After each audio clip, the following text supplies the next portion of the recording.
Hello, hello. Welcome to the second session of Pulp Cthulhu, Masks of Nyarlathotep. We are joined by 5 of the 6 investigators. No, nobody died or went insane. We're just down a member this week. So, we will kick things off by doing a recap of what took place, I was going to say last week, 2 weeks ago, because we're doing this bi-weekly.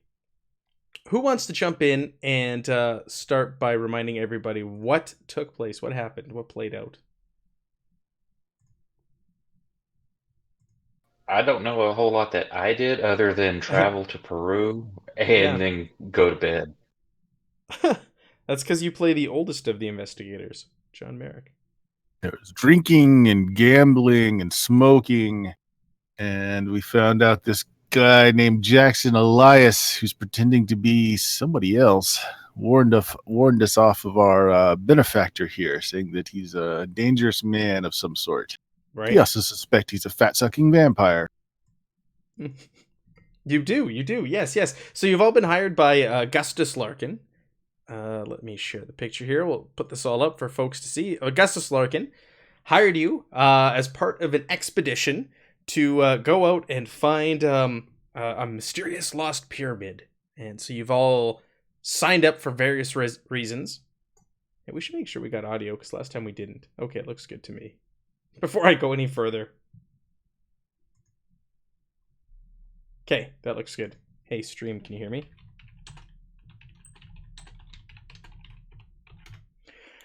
Hired by Augustus Larkin, you met up with him in, I think it was Bar Correando was the name of it, if I remember correctly. And he was there at a table, along with his associate, his right-hand man, Luis de Mendoza, who was a shifty-looking character, just a nasty-looking dude. And he was shooting daggers out of his eyes over at the other gentleman at the far side of the table, who it's an African-American fellow by the name of Jackson Elias, but he was going by an alias when you arrived there. And once the other two left for the night, you got into conversation with Jackson, and Jackson revealed that that he is actually not who he says he is, and he's the famous author Jackson Elias, and he's currently here investigating a death cult in Peru. He was here previously, and he was in the region of where this expedition is headed. And that is also where he feels the death cult currently is. There was discussion of vampires that came up. Carisi, I believe they were. But he believes that's hogwash and nonsense. And yes, they are fat-sucking vampires, and they actually use their tongue to pierce the skin, and then they suck the fat right out of you. But you guys chatted about that for part of the evening. And then the group of you split off. Half of you went to go find some more information on your benefactor, and the other half went to go investigate. They went to his room, his hotel where he's staying, and take a closer look. And you found out that Larkin is a junkie. He was passed out in his room, doped up on heroin, and you weren't really able to find anything much else about him, including details on this expedition, anywhere in his room. When it came to De Mendoza, you found an artifact, a strange artifact in his room. It almost looked like a mask of some sorts, but on the backside there was a mirror. And when you looked into that mirror, you saw strange visions and or temporarily lost your sanity. So you guys met the next morning for breakfast with Mr. Jackson Elias, and you guys discussed this artifact and what you'd found. And you're also planning to go meet with Professor Sanchez at the university, who Jackson Elias has an appointment with today, and was contacted by Larkin in the past and eager to be part of this expedition.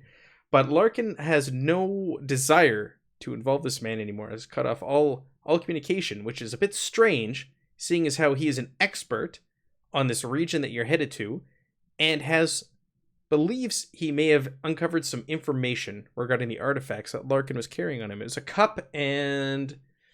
I don't remember the other item off the top of my head. Can anybody remember?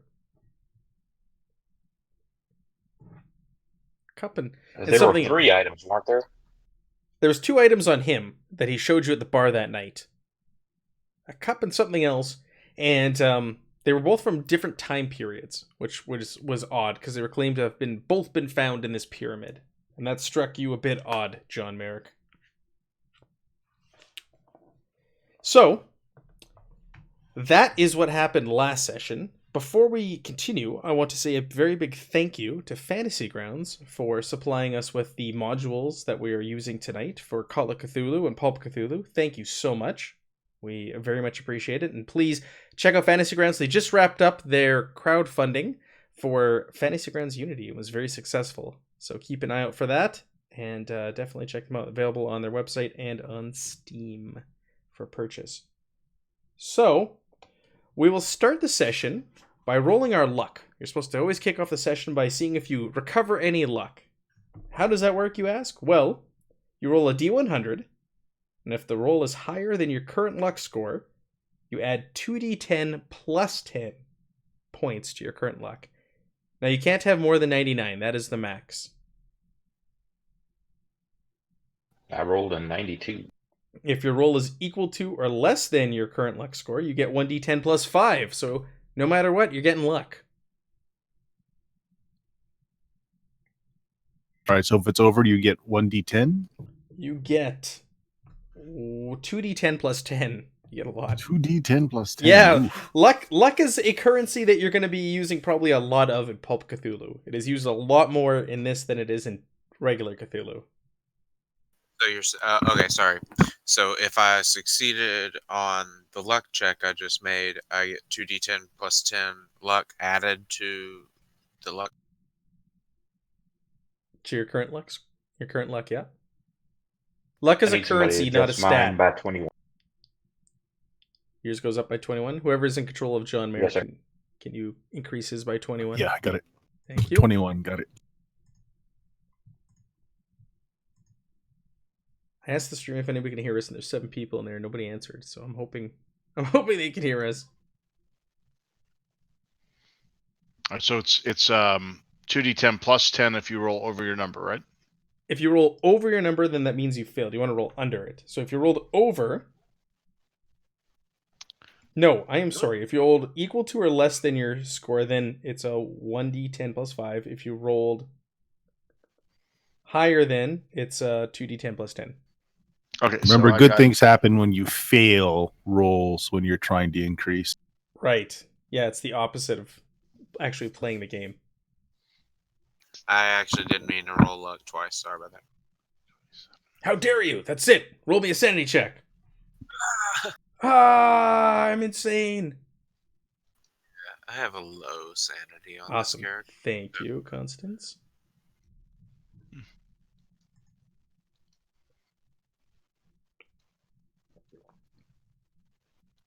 Oh, no worries.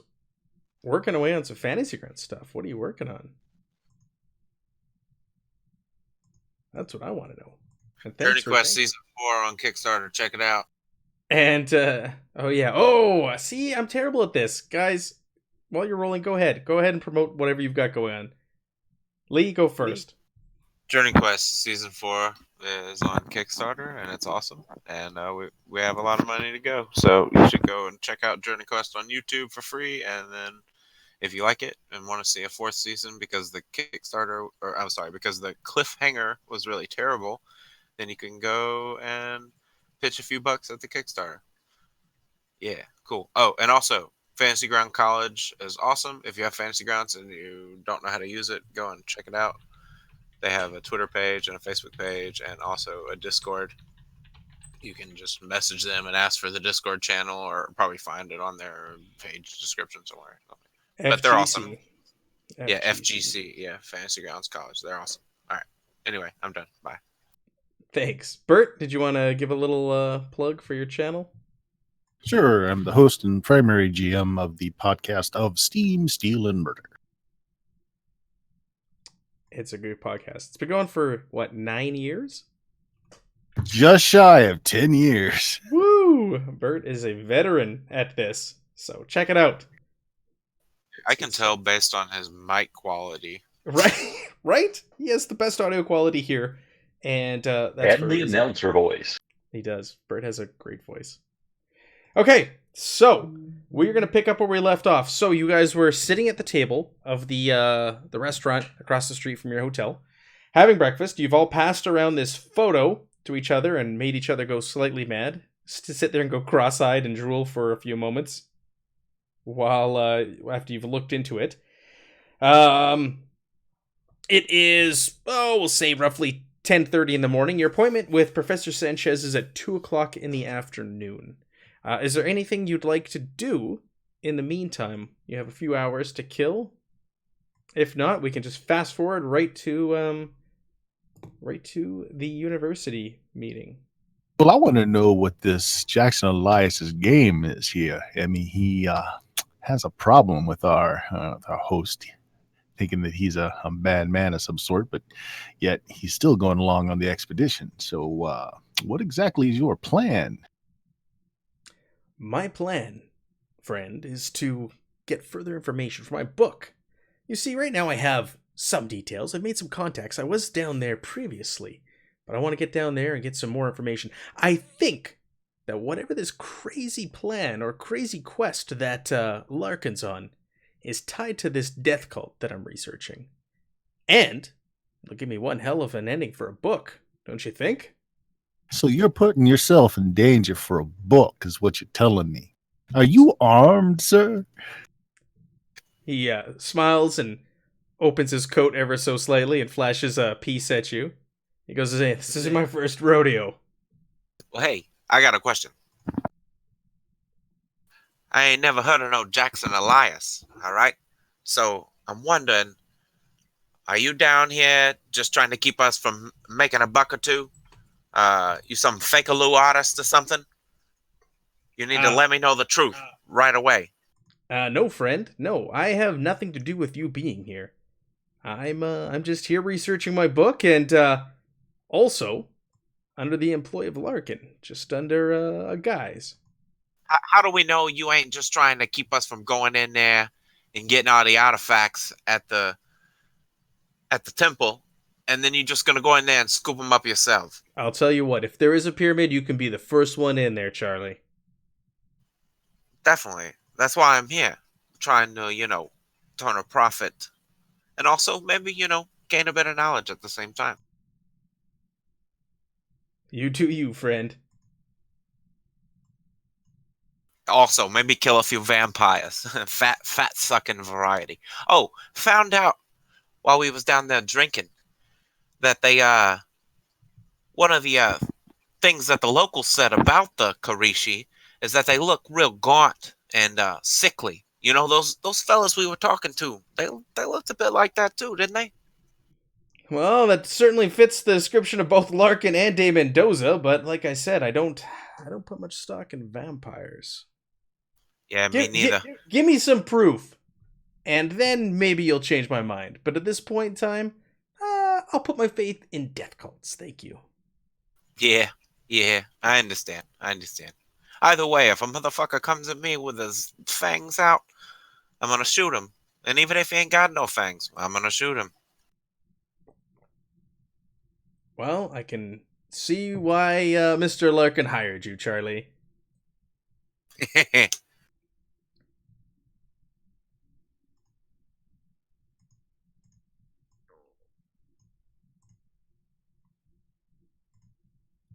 So, will you all be accompanying me to go meet with Professor Sanchez at the university later?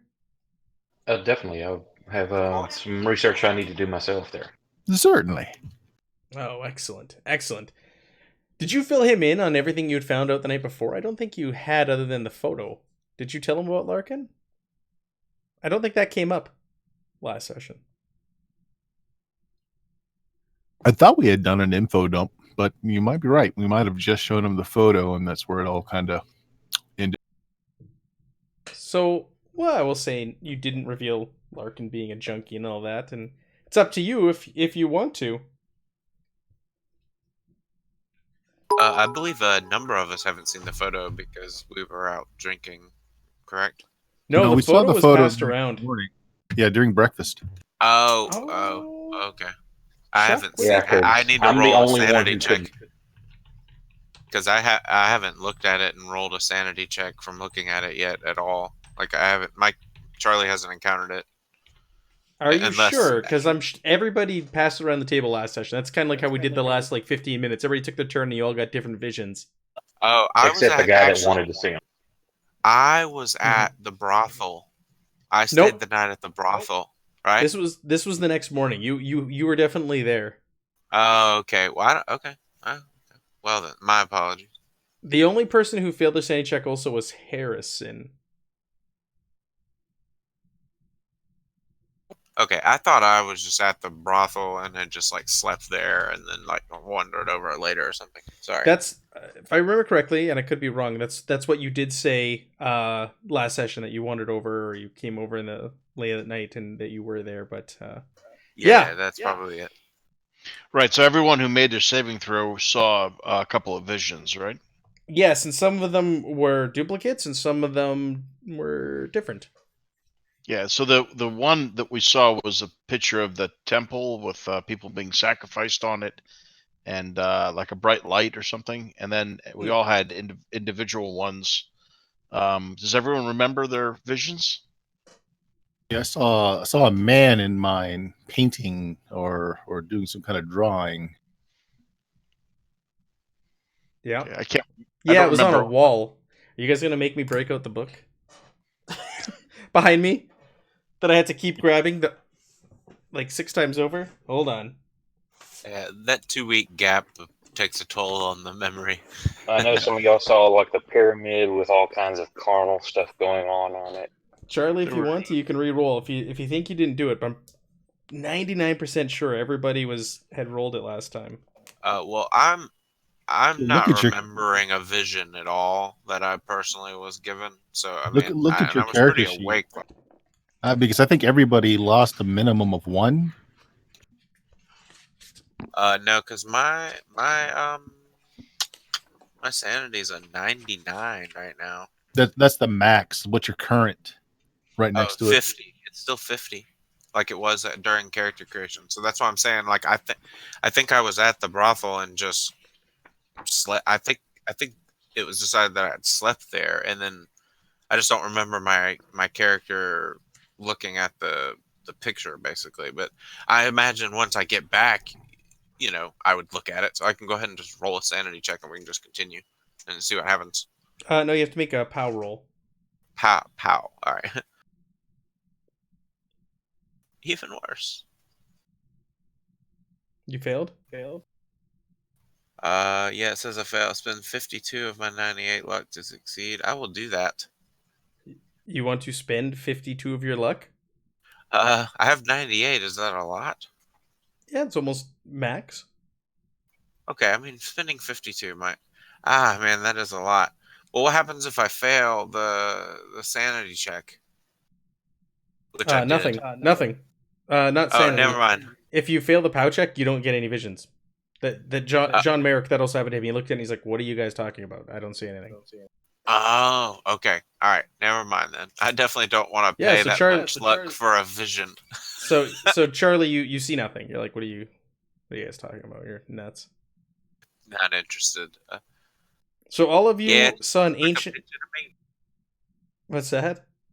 Sorry, I said, yeah, it just looks like a picture to me. Exactly. So you all saw an ancient stepped pyramid on a plateau, which broke apart, and greasy white tendrils dripping with huge maggots reaching upwards from the remains. A small man huddled in a corner with a dingy room, feverishly painting something. Thousands of people, men and women of every race, perform bloody and orgastic rites atop a great mountain.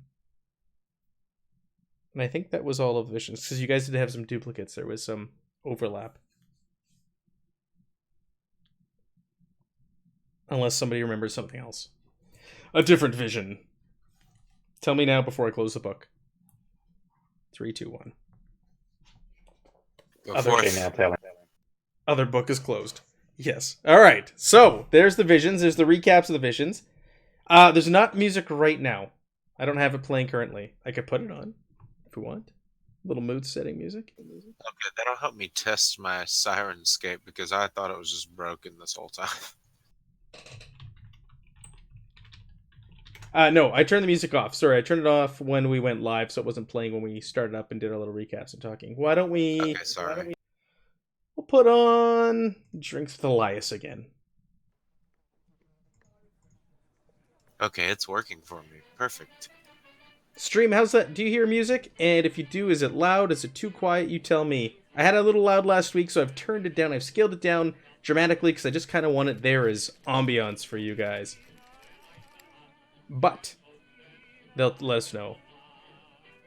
Is there anything else you want to do with Mr. Elias, or anything you want to do in the meantime?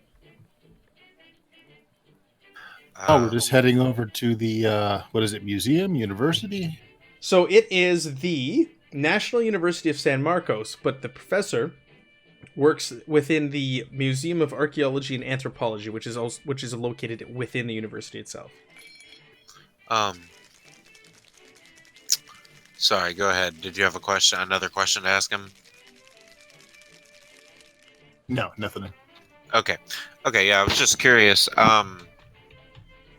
If I could go and purchase a crowbar and some rope, and possibly some other supplies that I can think of on the way there.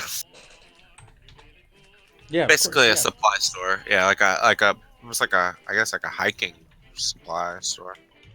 Yeah, you could find like a general goods store, no problem. Okay. And you can acquire those. I'm assuming that's well below your daily spending limit. Those items, they're pretty mundane and cheap items to come across. So is our boss not providing standard gear? The boss did say that he would reimburse you. Just provide receipts. Oh, and yeah, so we all need to do that. Yeah, when you guys leave in a few days. Because you have a few days that you're here before the trucks arrive. I believe it's Saturday and the trucks are arriving on Monday. He's got 3 trucks, just as a reminder as well, that he's bought, that he's going to use to go to Puno on beautiful Lake Titicaca. Have we been paid anything yet? You have not. You've not been paid a dime, and you're told that you'll be paid at the completion of this. Say, gents, based on what we saw in the room there, the guy didn't have $10 to his name. There wasn't a bit of planning. We may be being led into a trap, but I'd at least like to get paid ahead of time because we sure as shit aren't going to get paid on the way back. Maybe this Elias fella's got that big publishing money behind him. He might find it useful to have a few of us in his own pocket if this guy is dangerous. I sure as shit hope I didn't travel halfway around the world for nothing. I don't think that's going to be the case. I hear I got a buddy up in Chicago who was real good. Or not Chicago. What was it? Yeah, one of those places out west. He was really into the antiquities. Yeah, he makes a big buck. So I'm telling you, I think it's going to be worth it. Well, we'll see, I guess. Are you saying this with Elias there, Harrison? Yeah. Well, if he's there. I mean, I'm not Elias. I'm sorry. Yeah, Elias goes, hey, as far as I know, he's good for the money he's been throwing around while I've been here. I arrived a couple days before you fellas, and there seems to be no shortage of cash at all. But if funds do run low, I've been more than happy to help you out. And, if things go south before we hit the road, I would appreciate you fellas accompanying me. I still want to go out there and research my book, and if you fellas would join me out in Puno, I'd be grateful. Well, that sounds like an idea, but if this man's been throwing around money, and my friend here says it's true what he found in his room, then he's just a puppet. There's somebody else behind this fronting it. Agreed. What did your friend find in the room? He leans in and takes a deep drag off of his pipe that he seems to always be smoking. Well, that's just it. There was nothing in his room. There's nothing that would indicate that he was anything other than a junkie. No books, no maps, no plans, no notes, no money.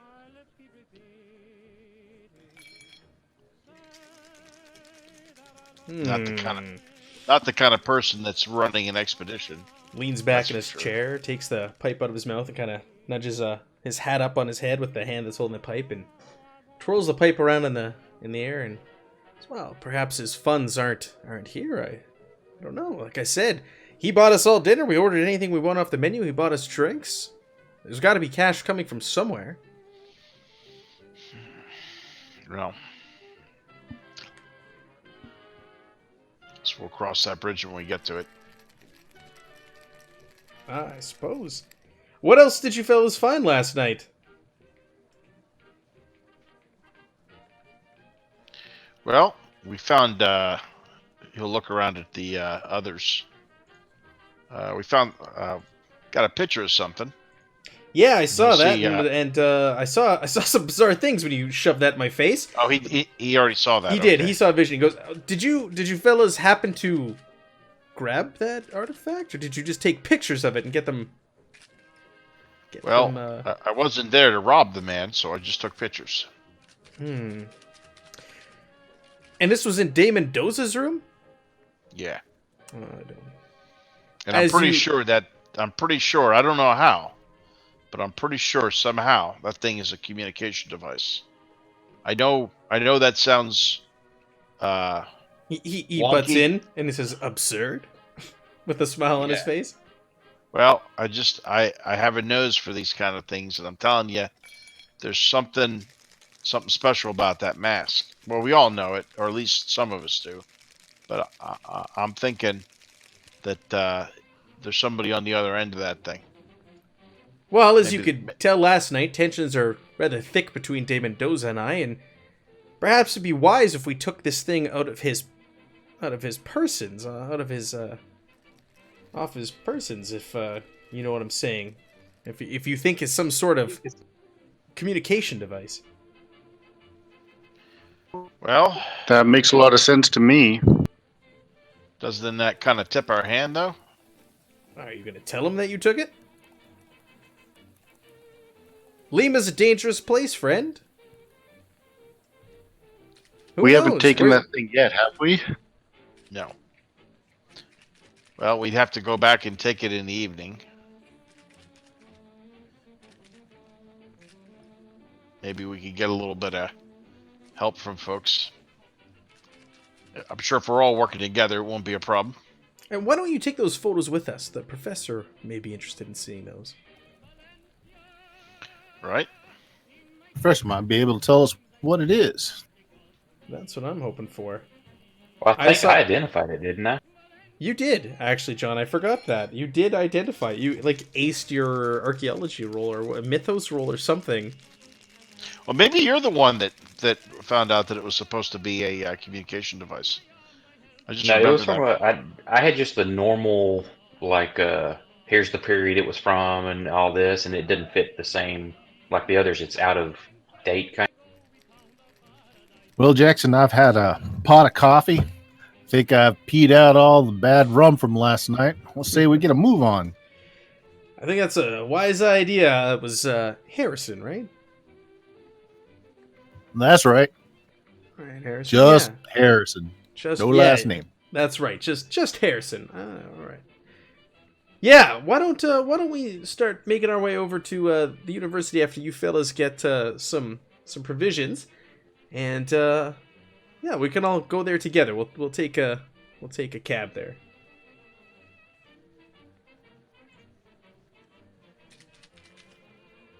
Works for me. So one thing I wanted to ask you guys, because this came up last session, there's two of you with really big guns. Are you walking the streets? I believe it was Wentworth. You have a gun bag slung over your shoulder that you're carrying your shotgun in? Yeah, I have a nice fancy gun bag. It's a little more inconspicuous than just having an open, large firearm over my shoulder walking the street. Is your gun disassembled in there? Or is this it's the shape of a gun and you're walking around with this thing slung over your shoulder? I mean, it's a long canvas bag. It is assembled, but it is not loaded. Okay. Okay, good to know. I will note that. And the rest of you guys all have concealable weapons on yourselves, do you not? Yes. Yeah, I got a 44. Yep. Charlie, you got a pistol or a handgun? Yeah, I actually have one of those concealed holsters that goes under your jacket on that strap around your chest. Okay, very good. Our guy with the giant hunting rifle is not here tonight, so we don't need to worry about that.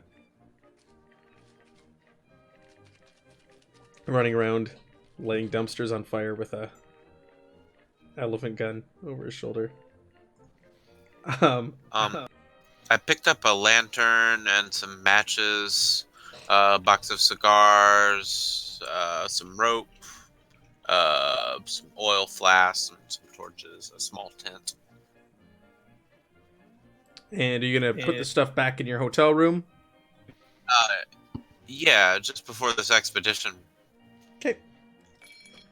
Is there anything you want to carry with you from those goods for the remaining couple of days here? Well, obviously I'll keep my gun on me, and I'm going to be wearing my tailored suit. But out of all the stuff I just listed, I got a leather backpack. I might keep that with me in case I pick anything up in the market and want to stuff it. And I'll keep my crowbar in the backpack as well. Okay, you've got a crowbar in the backpack. All right, anything out of the ordinary the rest of you guys want to carry around with you in Lima while you're here for the next couple of days? No, but instead of taking my stuff back to the apartment where it might get stolen, I'm basically going to place an order with the shopkeeper and have him hold it for me. Okay. Yeah. The whatever shop. Pay for like half down, and I'll pay Charlie? the rest when I come to collect it. Yeah. No, that's a great idea. The shopkeeper gladly accepts. He's kind of taken aback by the offer, but he'll gladly take your money and stashes it away in the storeroom for you. So, you guys get in a taxi, a rather crammed taxi. Maybe take two and follow the other one.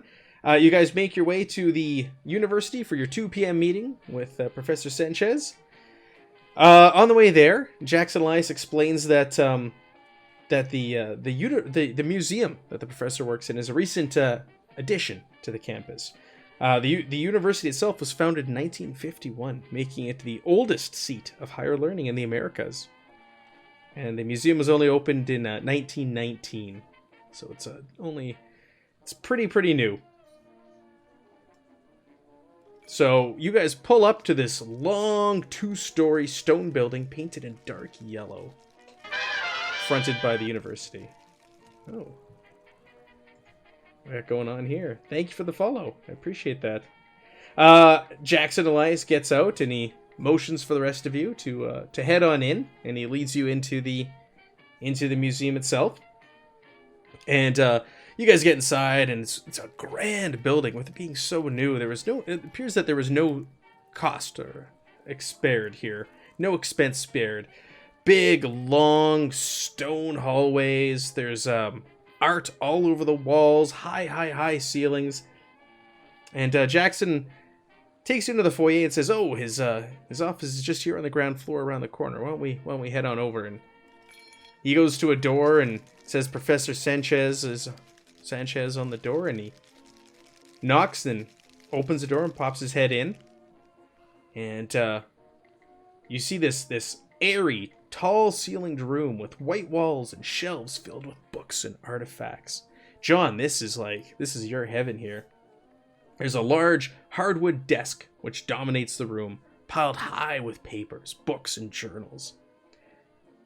There's also the windows are wide open because it is summer and it is hot. So there's a slight breeze coming in and out with the open windows. From behind the big mound of papers and books at the desk, you see a man. His head kind of goes around the pile of papers, and he greets, "Oh, Elias, glad you." Oh, and he sees the group of you, and I did not know we would have guests. Who did you bring along with you? And Elias explains that you are others that are part of the expedition, and also have some questions about Larkin, much as himself. and figured it'd be worthwhile to bring the group of you along. So the professor ushers you all in. He goes, "Oh, it's very good to have you here. You'll have to excuse my English. It's not so good. I could speak fluently in Spanish, but I'm sure most of you are not fluent." Well, I speak Latin, but I could understand a few words, but not Spanish. Very I good, can very read the hell out of a schematic diagram, but not much for languages. Oh. Yes, I'm sorry. I would be lost at that, friend. I would be lost with that. Here, just take those books off those chairs. Here. And he starts kind of like taking papers and journals and books off chairs and starts kind of bringing them all over and around the desk. Please have a seat. I'm so sorry. I was not expecting others to be here. So you're part of the Larkin group, then? I understand. Yeah. He's hired us to go and retrieve. He's hired us to go and retrieve some artifacts. With the mention of that, he gets very frustrated. He goes, "Yes, I'm more than aware that he's looking to get some artifacts. I believe he's nothing more than a grave robber, just a foreigner coming here to loot my country of its history." Well, speaking of that, there is a question of the history. This man showed us a few artifacts that definitely caught our interest and definitely made it pure gold. But some of my friends here seem to think that the historical value and place in history is somewhat ambiguous, as in they're not all from the same time. Yes, and I'll show him if we have the picture and any of the other artifacts. Like, for example, this from this era, and I'll start explaining the eras from where they come. Clearly, this one is this era, and this one does not have anywhere close. Yeah, he looks at the pictures. He grabs them and he pulls it in. Where did you get this? Where did you take this? I turn and look at whoever actually took the photo.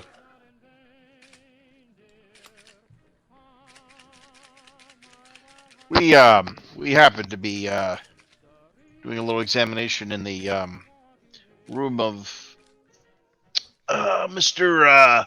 Luis De Mendoza. Mendoza, and it was under his bed. Did you take it? And he looks to you, John. This gentleman, and he's kind of like motioning with his hand for like a name. I'm an investigator, not a thief, sir. He's looking at you, John, referring to like this. I wish he'd have brought it myself. I was shocked that he didn't actually take it. I would love to have seen it in my hand. Well, he's kind of shocked. He puts it down in the picture. It's here? Yep. Okay, well, can we acquire it? I'd like to take a closer look at it. This aligns with some of my research.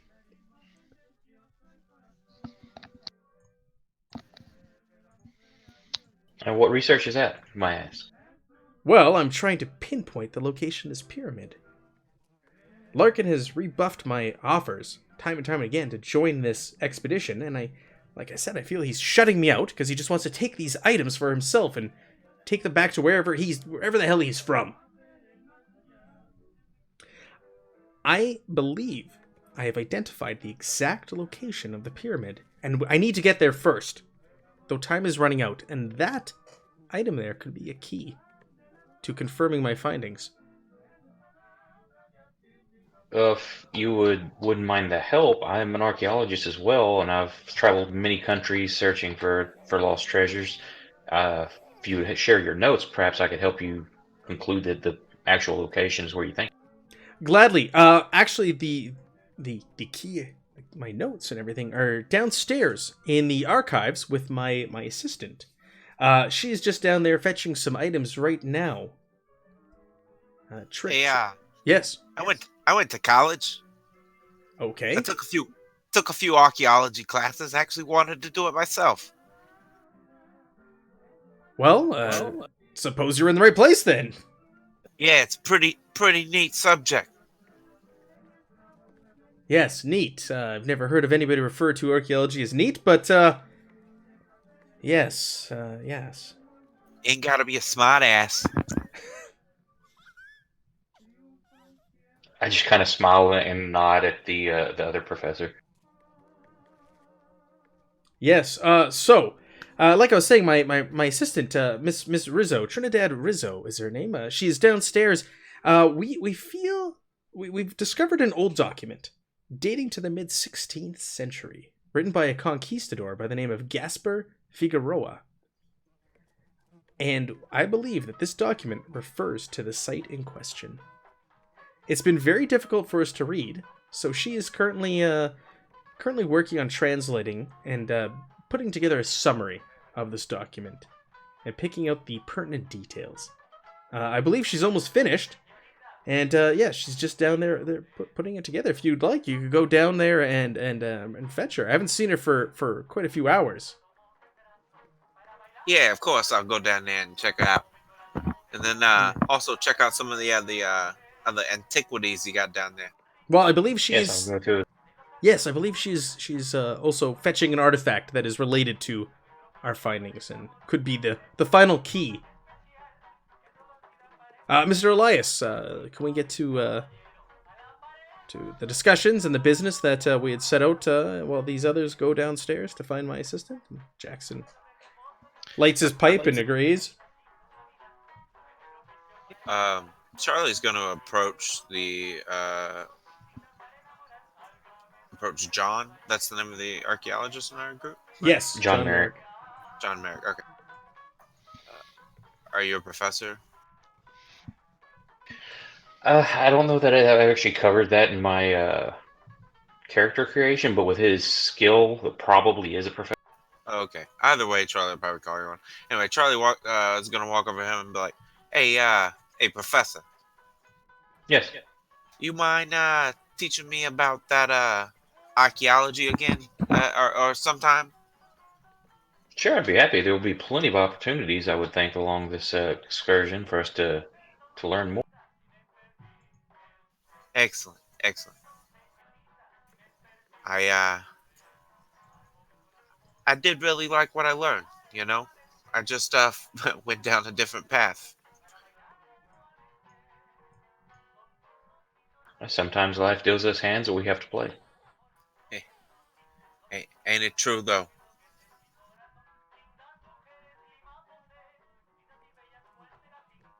All right, so Professor Sanchez lets you know that he gives you directions to the storeroom in the basement. So you guys head out the door and into the big hallways, and there's a staircase just about 10 feet from his door. Just The one staircase- moment. Yeah. Is there anyone else in the hallway right now? No, you guys are alone. It's a Saturday, so it's pretty empty in here right now. All right. I will motion for you guys to go and walk down the stairs, and I'm going to lean next to the door and see if I can't catch a bit of their conversation. Split the party again? Drop a little eaves. Well, no, I'm making Just kidding. motions so, like I want them to hear people Right. walking down the stairs. I know what you're going for. Yeah, the rest of you guys head towards the stairs while Harrison hangs back. Sure. Okay. Yeah. So, Harrison, let's see. What should we do with you here? Why don't you go ahead and make me a listen roll? Listen, all right.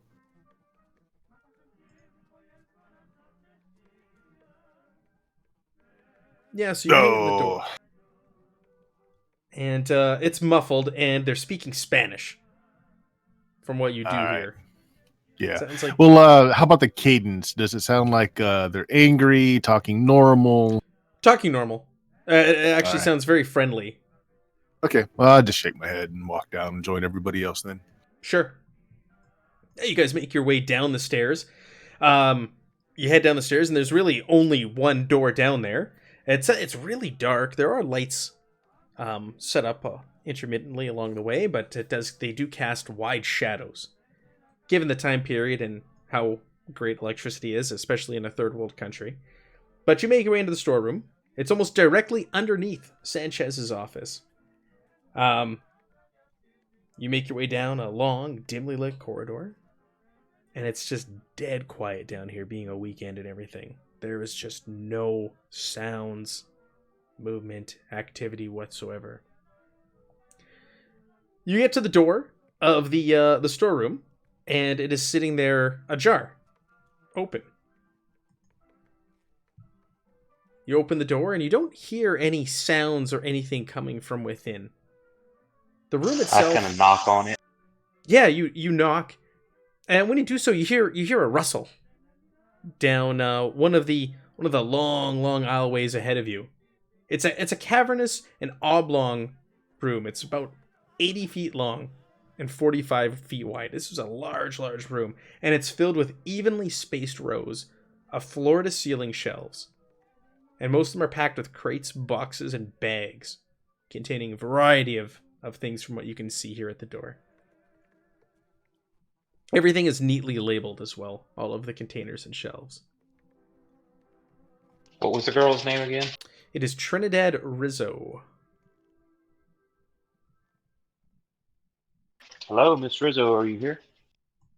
Yeah, again with when you speak now, you hear like a movement. It's kind of like from dead ahead, but no answer. I look at my companions. Does this some odd?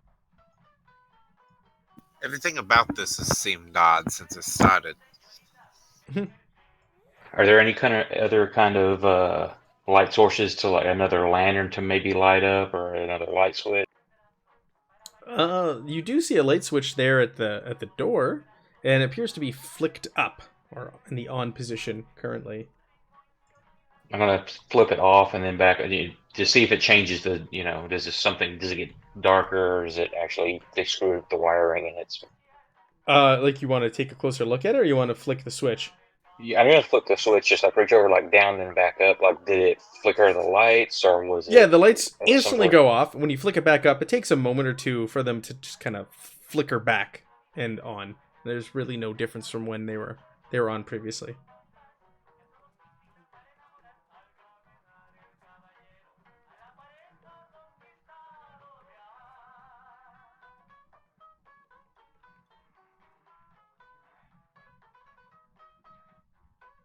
You're not hearing anything further from within. I'll continue. Just go in, start searching. Okay. Cautiously. Okay. Charlie will follow kind of closely behind him, looking over his shoulder. Sure. Yeah, you're going in there a little cautious, a little apprehensive. So you make... I'm gonna pull my gun out. Okay. Yeah, you're gonna have your gun readied? Yeah, no, for sure. That would not be unusual for Charlie, I'd say. Definitely. So, I don't know how the rest of you react to that. I don't know if you're taken aback by it or you don't care, but one of your companions just has pulled a revolver or has pulled his gun out and is following John in. It's not like he's not like holding it like a SWAT team member, like going into a building. He's just sort of like casually holding it in his hand with good trigger discipline. Right. Sorry, in the chat there when you asked if there's a lantern, I'm just seeing it now. There's an evil lantern that summons Cthulhu, and also a common oil lamp that's out of oil. Choose wisely. The chat said. Nice. There you go. Okay, yeah. So you make your way in there. So John, you're going in first, followed by Charlie, who's got his pistol kind of like just at his hip at the ready. Yeah, I probably don't even notice since I'm in front that he's actually pulled a pistol. Sure. Yeah. And the rest of you follow behind. We lost Wentworth here momentarily, so we are down a man. So you make your way down the aisles, and it's just silent like a tomb in here. And you're looking down the breaks in each of the aisles. You're looking for signs of movement. Are you calling out to Miss Rizzo as you're also making your way through, or are you just kind of going through silently? Okay. No. Yeah, you're calling out, and you're calling out. Sorry? You don't get hello. Yeah, you don't get an answer. As you make your way up, silent as a tomb, yeah, right? You make your way to the end far end of one of these rows, and in between the two rows where there's like an intersection, you see the body of a young woman lying there, half buried under a pile of artifacts that have been pulled off the shelves. I immediately rush to help her. Yeah, you rush over there and you take a closer look. She's emancipated, almost mummified, and there's a large disc of torn, bloody flesh on her upper chest. Her face is shriveled and frozen like a Did you say terror. Did you say emancipated? You mean Emaciated? Emaciated. Thank you. Yes, thank you. No problem. Yeah, she has Emaciated. been emancipated from her life. Yeah, So she's a that's good. 17-year-old that got freedom from her parents, Yeah, right? is what you're saying.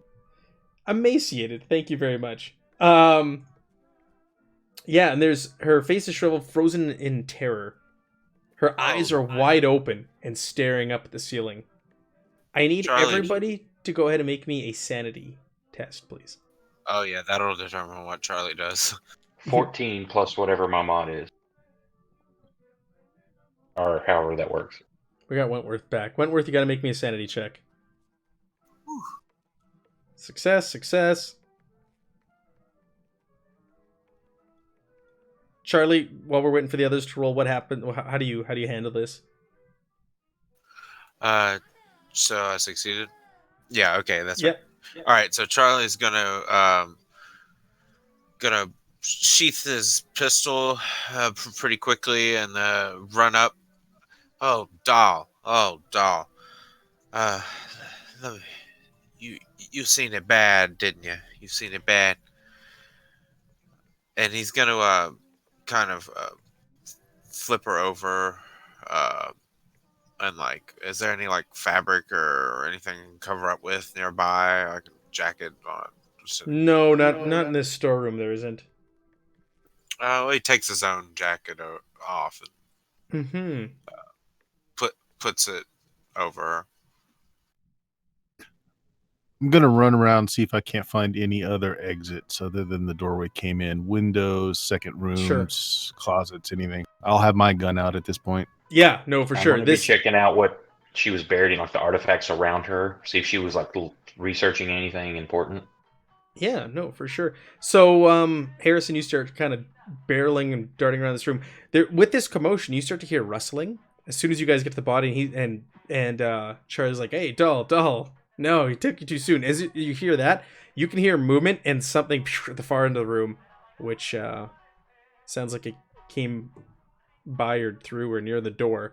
You start searching the room, and there's only one way in and out of here. This thing's like a big, I don't know, concrete tomb or bunker. There's one way in and one way out. As for you guys, when you move, Rizzo or Miss Rizzo, Charlie, you notice a notebook poking out of her jacket, and you notice right away. Where is it? This here. That is what's poking out. All right. You want me to read it out loud? No, you guys don't have to read it out loud. You can read it yourselves. It's up on the screen for the people watching if they want to read it, because there's a lot there. But there's some very important information on there. But this appears to be her notes that she was translating with the gist of what her and the professor have uncovered. This is what she was working on. So this is their evidence and their clues pointing towards this pyramid and where it may be, and some other pertinent Can you details. drop that in Discord so I can check it out, please? I cannot. It's a handout. Oh, okay. So you also, lying next to her body is a small wooden crate, which has been smashed to pieces. Examining the top of the crate, the way it was pulled off indicates that the damage is not entirely due to falling off the shelf, but rather someone forcing it open. I want to run after that sound. You said there was some commotion going on. Yeah. You Yes, book I'm it. not hanging around to investigate anything. I'm going after that. Yeah. You book it out the door and up the stairs, and you get to the top of the stairs. Max will follow him if that's okay. Yep. You guys get to the top of the stairs, and there's nobody or nothing. It is silent. There is no signs of anyone in here.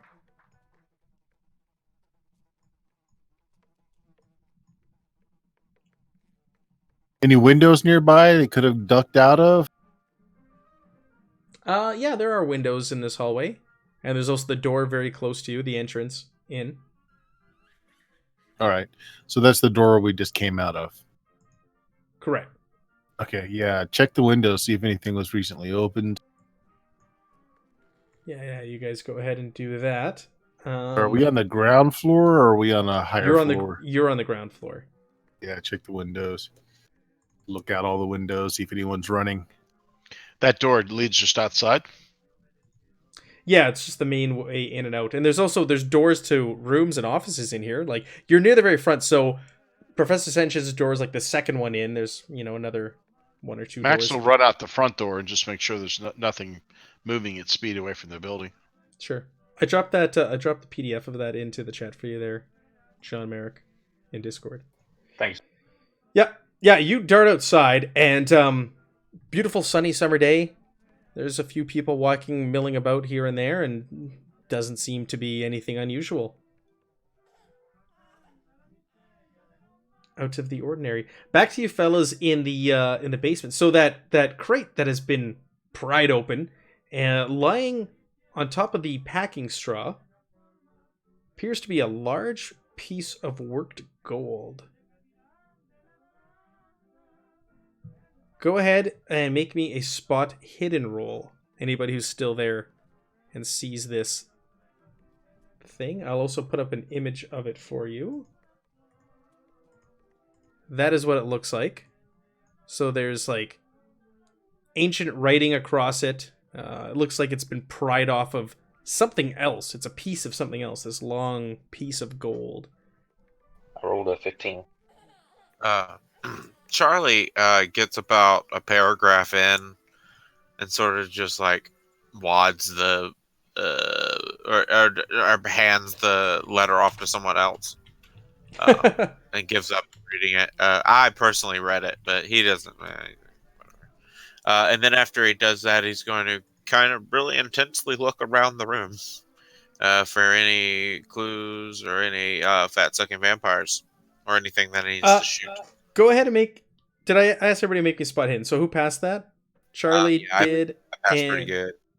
Wentworth failed. John did. But John made it. John passed. So with a successful spot hidden, you see what appears to be freshly burned remains of skin on this gold item. But when you touch it, it's cold to the touch. Okay. Freshly burned flesh. I'll give you a little description here. So it's a single length of worked gold, around 2 feet in length, 3 inches wide, and 1/3 of an inch deep. Both of its ends are rough, as though the piece has been ripped or broken from something of a larger design. It weighs less than 25 pounds, making it too heavy for most people to wield as like a bat or some sort of combat-related object. It's a largely straight band, although 4 sections jut out at right angles into short spurs or squared-off spirals. The surface is imprinted with a series of non-repeating geometric shapes, mostly squares and rectangles with no obvious meaning to them. John, you are quick to notice that none of these shapes resemble any known form of writing. These are bizarre to you. Alien, if you will. So I'll need some time and my cryptography skill to figure that out. Is there any kind of cloth or anything around I could wrap this up in carefully with leaving the bits of flesh or whatever's burnt on there? Yeah, oh yeah. There's like burlap sacks with objects in them on some of these shelves. You could just like toss something out and take a sack and wrap it around that or put it in one. Yeah, I just want to try to preserve it as it is. Sure. And Is this item solid? Is this item solid gold? It is. All right, so in today's dollars, that'd be worth over $1 million. Yep. Yes. I'm just saying. We're gonna jump. I'm gonna jump back to Max and Harrison. So Harrison, you're kind of like looking in the rooms and in the hallways. Max, you ran outside. Max, you're standing out there. You've got your gun ready. You hear a scream somewhere on the campus. You hear a woman scream nearby. I'm gonna run. Draw my gun, but keep it like palmed, kind of, and run at speed as fast as I can to that scream. Sure. Harrison, when that goes off, Jackson Elias like runs into the hallway from the professor's office with a gun ready. He's, what's going on? And he sees you in the hallway there. Yeah, with my gun out as well. Yeah. So the dame's dead. What? Whoever did it is still around. Okay, where is she? Is she down there still with the others? Where are the Nod others? with my head. Yeah, just nod down with my head down the stairwell. I'm not gonna be surprised by something coming out of a door. Sure. He readies his gun and he runs outside. I'm gonna go take a look. Is anybody else out there? One of my friends just ran outside to see if he could find the guy. I'm thinking he might still be up here somewhere. All right. Well, you keep looking here. I'm gonna go take a look at that poor girl. And he runs out the door and he meets up with you, Max, and the two of you take off to go investigate the scream. Splitting the party again. We're good at this so far. How can Cthulhu remedy this? Do I see this person running down the stairs towards us? No, he's running out the front door. I'm sorry, he's running out the front door with Max. He's going to go investigate the scream that came from outside. And I believe Harrison's staying on the main floor, gun readied, still searching. Is that correct? Right. I'm just like opening each of the doors, peering in. Yeah, you're opening doors. Anyone that's unlocked, and they're so far every room you've poked your head in, the lights have been out, and you flick on the light switch, and you're giving the rooms a once over as you're making your way down the hallway. Yeah. I have a question. Yes. This is a tragic event or not. Are there any valuable things around with that Charlie could just kind of grab? And as far as you know, everything is valuable in this room. Everything is old and ancient, and you assume that there's got to be a buyer for at least everything in here somewhere. Okay, so the only person in here is John, right? John and Wentworth is with you. Okay. Well, okay, I'll roll a sleight of hand. I want to kind of like look over at him, and I'm going to say, I'm going to look around and see if there's any, vampires, floating around in the aisles. I imagine there's like shelves and aisles of shelves. Oh yeah, just rows and rows and rows of shelves. Like I said, from floor to ceiling. And this room is like 80 feet long, 40 feet wide. Like this place is huge. It's cavernous. Okay, yeah. Let me go check some of these aisles and see if there's any gaunt looking weirdos running around. Just be careful; they could still be here. Yeah, I got Susie. Don't worry. And he pulls his pistol back out. Good old Susie. What year is it again? 1922, I believe, is the year that we're playing in. Okay. We've gone backwards. We've started 2 years ahead of time with a current day montage, and then we flash back 2 or 3 years, and we're doing the prologue right now, leading up to the actual main quest. Remember, we're playing the prologue right now. This isn't the actual quest itself.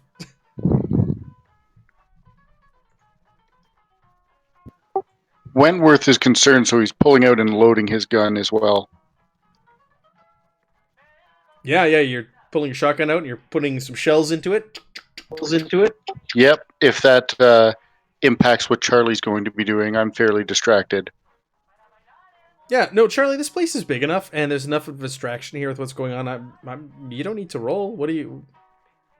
You see all kinds of antiquities lying about. You're free to take whatever. There's little statues that look like idols. There's pottery. There's texts, books, scrolls.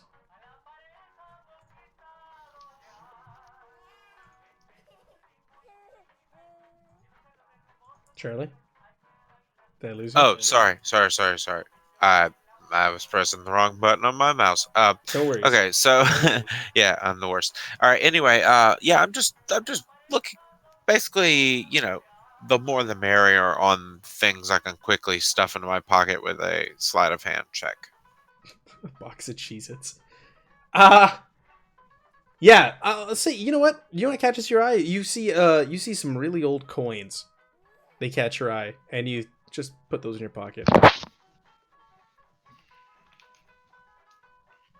You don't even need to roll a sleight of hand, Charlie. There's so much distraction going on. This room is so big. You're just pilfering. You're pickpecking. Okay, well, I tried anyway, and I would have failed if anyone was looking. I did it very poorly. Everybody I even else noticed is... that I fumbled. Yeah, no, John's engrossed with looking at this gold bar and this woman, and Wentworth is loading his gun, and Harrison and Max are not even there. So yeah, you don't need to roll sleight of hand. You can just take it. You can steal. I'm not gonna make you roll for it. So what metal did you say it was made of? I didn't. I just said it was coins. Oh, Cursed coins. Spanish gold. Okay, sorry. No, that's okay. It's all good. You could ask the old John to take a look at it later for you, maybe, and tell you what it's made out of and date it and everything for you. Maybe. Depends on how I'm gonna kind of gauge how he feels about looting. Okay. Let's jump over to Max and Elias. So you guys run across the campus to where you heard the scream, and you see there's it looks like a girl lying on the ground. There's blood everywhere, and there's a small crowd of people around her. As you get closer and you break your way through the crowd, it looks like she's been struck or slashed or attacked with something. There's like a gaping wound across her chest, and she's just bleeding profusely. Can I tell which way this thing ran? Yeah, why don't we make a roll on that? That's great. Is there tracking or anything like that? Track. Yeah, make me a track roll. Where's my big game hunter when I need him? I know, right? The knight, our big game hunter, isn't playing. I got a 10. Can I try and notice something instead? No. That's no. Think of it this way: if you fail, would you like to use all of your luck? Yeah, do you want to use all your luck? Remember, if you fail things during play, you put a little check mark next to it, and those are the skills that you get to try and increase at the end of the session. All right, well, I'm going to fail up on track. Okay. Just keep that in mind, right? Those ones that you're really bad at, those are the ones that you're probably going to be increasing. Yeah. Okay. All right, well, I failed a track, so I have no idea where this thing went. So Yeah. barring another scream, I'm going to render aid to the bleeding woman. Sure. Yeah, Elias is like, what did you find when you're trying to, like, see where this thing went? What did you find? Where'd it go? And he's got his pistol out also, and... See if you can pick up a trail. All right, yeah, I'll poke around. Harrison, as you are searching room to room, you hear a crash of a window in a room close near the front of the entrance, and you hear gunfire ring out. Run in that direction. Yeah, you run in that direction. You get to the door of the professor's room, and the professor is on the ground, currently pinned on the ground, and you see that over top of him. Shoot it good. You recognize right off that it is De Mendoza. Uh-huh. And his little tongue is like flicking around and piercing the skin of the professor. Shoot. Go ahead and shoot. Let's see. Party split in our very first combat. Is it short range? Because I think there's a bonus if it's close range. So it's the length of a room. Would that be you're close? standing at the doorway of the room, and he's at the 3/4 of the way into the room. So yeah, that's short range. All right. Do you remember what the bonus is? Let me see here. I got the GM screen in front of me. Hopefully it's on there. I know it's quite huge. It's just the thing. If you have a handgun, guys, get close and shoot if your skill is low.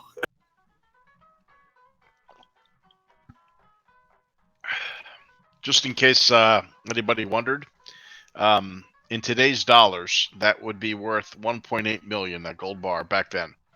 So that's what its buying power was in 1928. Yeah, that's quite a bit. I don't see it on here, but I do see if like you're in your base range or regular range. There's no modifiers to it. Okay, good enough. But you are firing into melee. Because this thing, he's pinned the professor on the floor and he's on top of him. Well, I'm not going to touch him, so So it's bullets or nothing. I'm going to say you're going to be rolling this with a penalty die Ooh. to try and not hit the professor because he's still kind of struggling, lying there on There the floor. actually is a firing into melee thing, but that's fine. We can go with the penalty die. Did you take precise shot? Okay, I did not. So Nope. 86. No? So I failed by 46 points. So the good news is you didn't hit him. Oh, Well, only- hold on. Okay. I mean, the guy's still struggling. He's not dead yet, right? He's not dead, but like Okay, screw it. I'm spending the luck. The 46 I luck? think this Okay. is really important. Yeah, this is really important. So, actually, can you? No, wait. You can't. You can't push it in melee or in combat, can you? correct. But you can spend luck. So, geez, yeah, I'm gonna spend the luck, man. I don't want this guy to die. Okay. Yeah, that's good. This game's more forgiving with luck, anyway, since you get it back. It is like the amount of luck that you guys rolled at the beginning there on those rolls. Think of it. It's going to be a currency. It's going to flow. So don't be afraid to spend luck. All right, 7 points of damage. 7 points of damage to De Mendoza. Okay, let me pull up his character sheet here that I made earlier today. Let's see how he's doing. So the rest of you also. So the Max and Elias, you now hear a gunshot from within the universe, within the museum. You guys in the basement hear a gunshot within the university. You would have heard the first one. Just Harrison's the first on the scene because he was on the main floor searching rooms. So I'm gonna run back. Max is gonna beat his feet back to the gunshot. Sure. Same for Charlie. I mean, he's gonna, grab that one artifact. All S. I'm going to carry the I'm rod. sprinting with as him, well. go with him. Sure. Sorry, sure, John. yeah. What'd you say? He grabs the I'm going rod. to carry the rod, and I'm going to leave too. The rod with burned flesh on it. Okay, let me see here. Okay, so you rolled how much damage? 7. Interesting. So, that is more than half of the hit points. So that means something. So how much damage you inflict on someone does have effects. If it's like more than half their hit points or less and things like that. So he gains a major wound off of that. Too many books and references here. Bear with me. Page 119. So, what gun are you using? What does this look like, Harrison? While I'm looking this up. It's a 44 revolver. Yeah, where do you hit him? I'm aiming high, so since I had to spend my luck, I was aiming towards the head, but I probably hit him center mass. Okay, so yeah, you nail him center mass, and he drops to the ground, prone. He's still conscious, and he's like withering from the shot. He's like, how dare you interfere? And let me just make a quick roll. He's here for talking. him. I'm still shooting. Yeah, right. You don't care. This is Pulp Cthulhu, bitch. Okay, yeah, that's okay. So he's still alive, but he's fallen prone to the ground. And the professor is kind of like, he's babbling. The professor is a little out of it at this point. He's incoherent. Oh yeah, I'm just going to unload, especially now that he's away from the professor. Screw that. Yeah, take another shot. No monologuing. Actually, you know what? This will be actual combat. So we're gonna enter combat. You got a surprise round on him. I'm gonna say for that first one. But let's figure out where you fall in the any turn order. So it's highest dex, but if you have a firearm already, it's dex plus 50. Right, so that would put me at 110. Okay, so your dex is... You beat him for dex. You do notice that there is a sword at his side.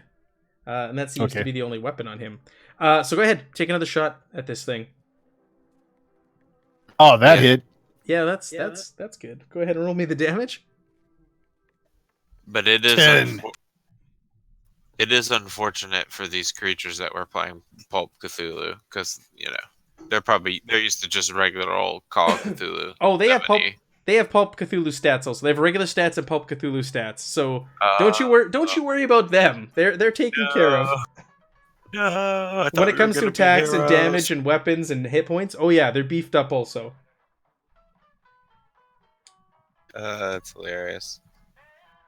Okay, so your bullet finds its mark. You what? I'm gonna say you hit him in the head this time. You take aim. You ready your pistol. Boom! In the head. Head snaps back. He falls over. There's blood everywhere. Oh yeah, don't forget about dirty tricks. There are dirty tricks. This is a unique situation though, where we got the jump on a single enemy. Wait till they're fighting like waves of enemies, cultists and such. So he falls over. The professor I don't stop is shooting, by the way. You just keep unloading. You unload into this thing? Yeah. Oh yeah. Yeah. So you just bam, bam, bam till you hear click. So this body is riddled with bullets. I'm gonna say at this point, like, are you walking in and just unloading, like getting closer and closer and closer to this thing? Exactly. Yeah. So you guys all to the head if possible. Sure. The rest of you walk in on the scene. You walk in on the professor just like gibbering like madly, and Harrison unloading his gun in what appears, you're not quite sure because his face is really bloodied. It may or may not be Mendoza. He's wearing the same clothes as him, but you can't tell. You cannot identify him by its face because it is just it's riddled with lead right now. And it has a weird mouth still, correct? Yeah, the mouth hasn't. Well, actually, as it went down, that's a good point. As it died from that last shot, Harrison, its mouth and everything was reverted back to what we would call "quote unquote" normal human mouth. So when the rest of you come in, you don't see that. Only you did, Harrison. Hey, you killed the lackey. I don't know what that thing is, but it ain't human. It had a mouth like one of them leech things, lampreys, whatever you want to call it. Look at the wounds on the professor. Yeah, speaking of which, why don't you go ahead and make me a sanity check as you're Yeah, sure. Makes sense. reminiscing and going through what you saw and processing what you saw. Yeah, I feel. All of us, or just him? Just him. So Well, I feel. What penalty? Go ahead and roll me a d6. Charlie will definitely examine the wounds he's talking about. 2 Yeah. sanity loss. And Harrison's hung up. Harrison grabs the pistol that the professor is laying at the professor's side, and he just continues to unload as you guys come in. Like, Harrison is a little out of it right now, and you ask him what he saw or whatever about the mouth, or maybe you're talking about it out loud. We'll say that, Harrison. You're just muttering about this mouth with rows and rows of teeth, this disc-like mouth, and this pincer tongue, and he's just bam, bam, bam, bam. It's a revolver, so you unload 5 shots into its head while the rest walk in, and they're like, holy hell, like overkill, Harrison. And then you snap out of it after a few moments, Harrison.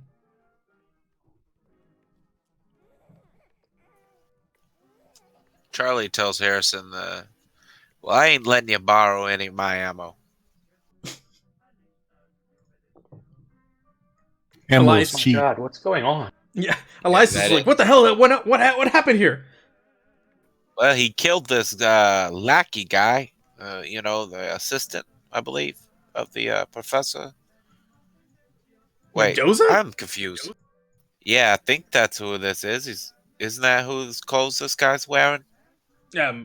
Elias gets over there and he takes a closer look, and he can't identify the body. I'm gonna, you know what? This is a good thing also. I am correct about him being the lackey, right? The guy who He is. Look, Oh yeah, you were pull his correct. wallet. pull his wallet while you're down there. Look at his dentation there. He had something funny coming out of his mouth. He attacked the prof over there with it. Yeah, Oh, what's left of his mouth? Are you taking a closer look at this body, Charlie? Yeah, do I roll first aid? You can roll sanity because this is a mangled body. This thing is in rough shape. Like there's no face anymore. Like it is hamburger. I'm looking at the professor. Professor's wounds. Not the. I'm not retconning. I specifically wanted to look at the professor's wounds because he said that take a look at his wounds. Because his mouth was normal or whatever, so I wanted to kind of confirm that what he was saying there. Do I need to roll first aid? I'll still roll sanity because I will be, I assume, in the presence of hamburger face. Sure. You get closer to Sanchez, and he's just muttering. He goes, "You understand one word in English?" He's muttering. It's mostly in Spanish. He goes, "He kissed me. He kissed me." And you see that there's traces of rancid, white, waxy something or other around his mouth. You can go ahead and make me like a first aid or medicine check. Nope. No. Well, this is just weird. And this is actually like kind of topping the weirdness from earlier. So I think I'm going to go get somebody a little smarter than me to come and check this out. And Charlie just sort of turns around and walks over to the rest of the group and points out the oozing wound. Yeah, or not the oozing wound, I think I have with the white stuff around his mouth. Not the oozing wound, but the white stuff around his mouth. While you do that, Elias walks over to the corpse that Harrison, I'm assuming you're still standing over and clicking the gun. And he takes his coat off and throws it over the face of the body because it is a gruesome scene. And he suggests, somebody get the police!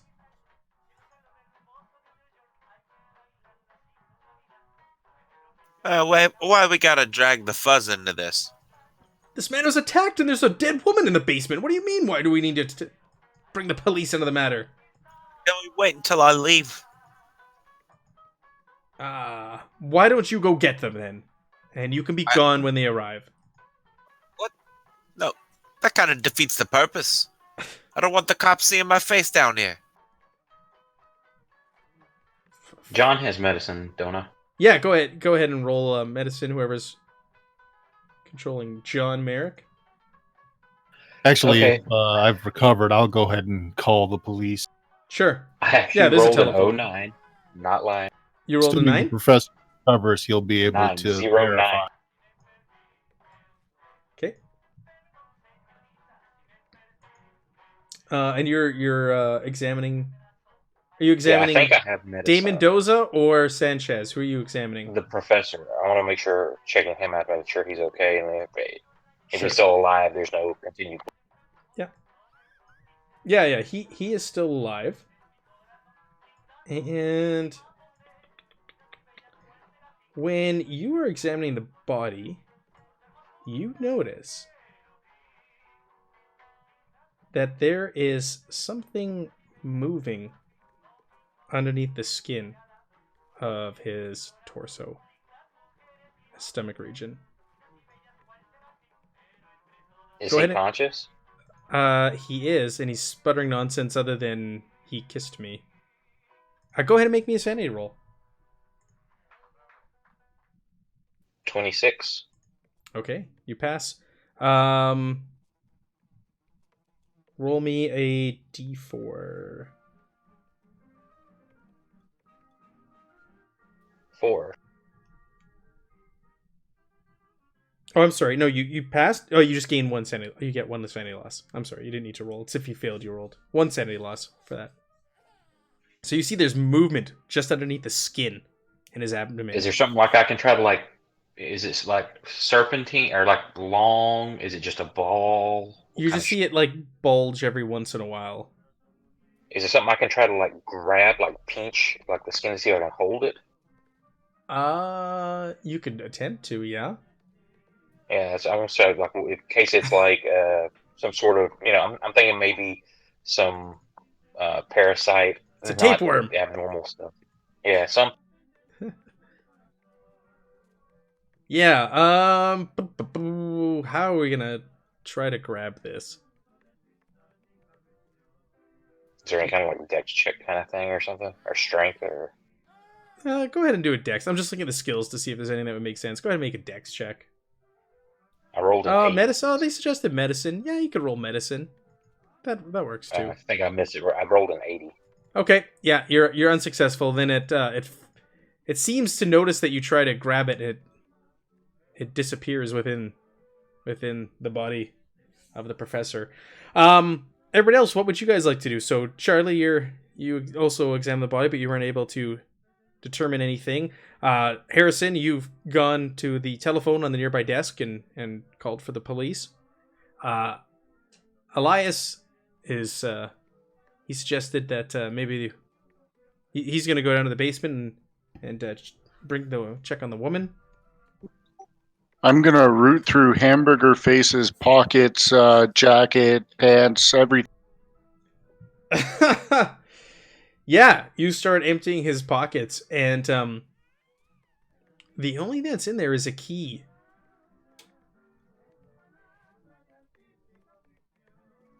It's the only thing you find on him. Guys, anybody know where this key might fit? I'll look at it. Is there anything that's distinguishing about it, or is it just a normal key? Just a key. Looks like a key to me. I don't know what to. Throw it in my pocket, and he doesn't have a wallet or anything. Who was this man? No. John asks who he was. The only person who knows is Harrison. I'm pretty sure it's that our boss's lackey. Is this the one you said had the mask?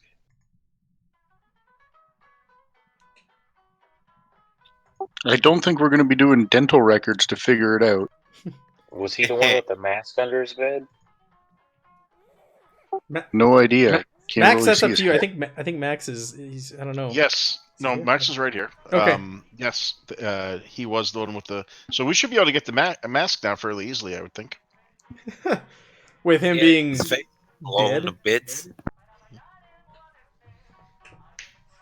There could be some sort of connection here. We probably should try to procure it.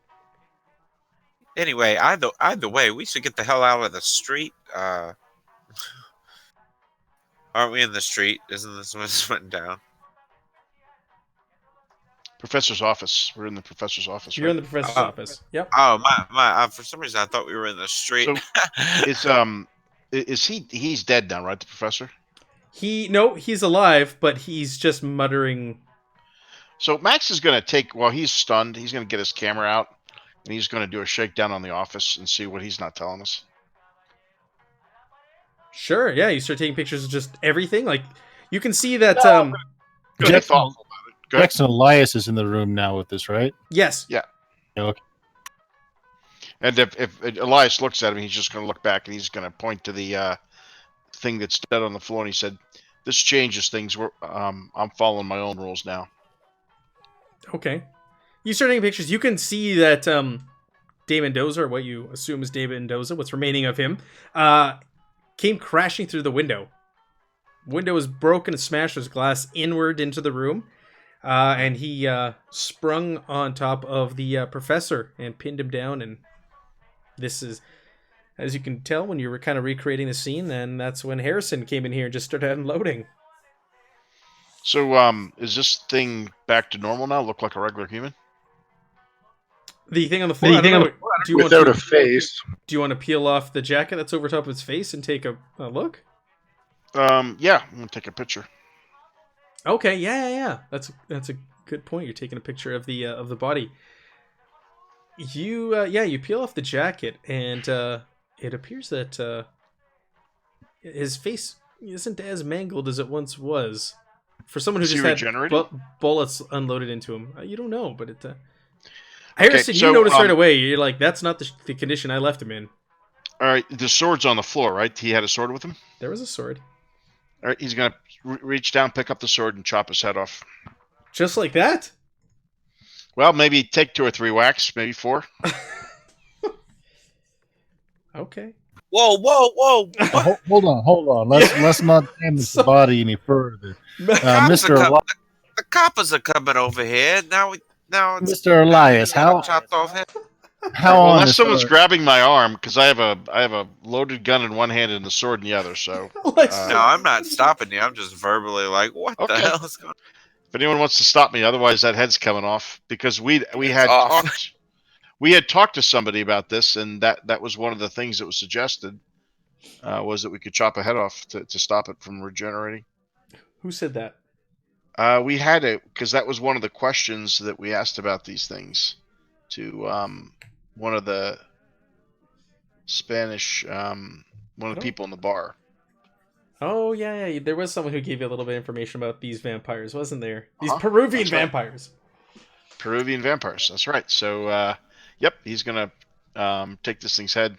So you full on sure this thing's a vampire? Because when we came in here, I didn't see no crazy mouth like you was talking about. it may that's be, true. but that's what was shown when he was feeding. Maybe it's only when they're feeding. Mr. Elias, how honest are the police over here? Would they see this as defense of your friend there?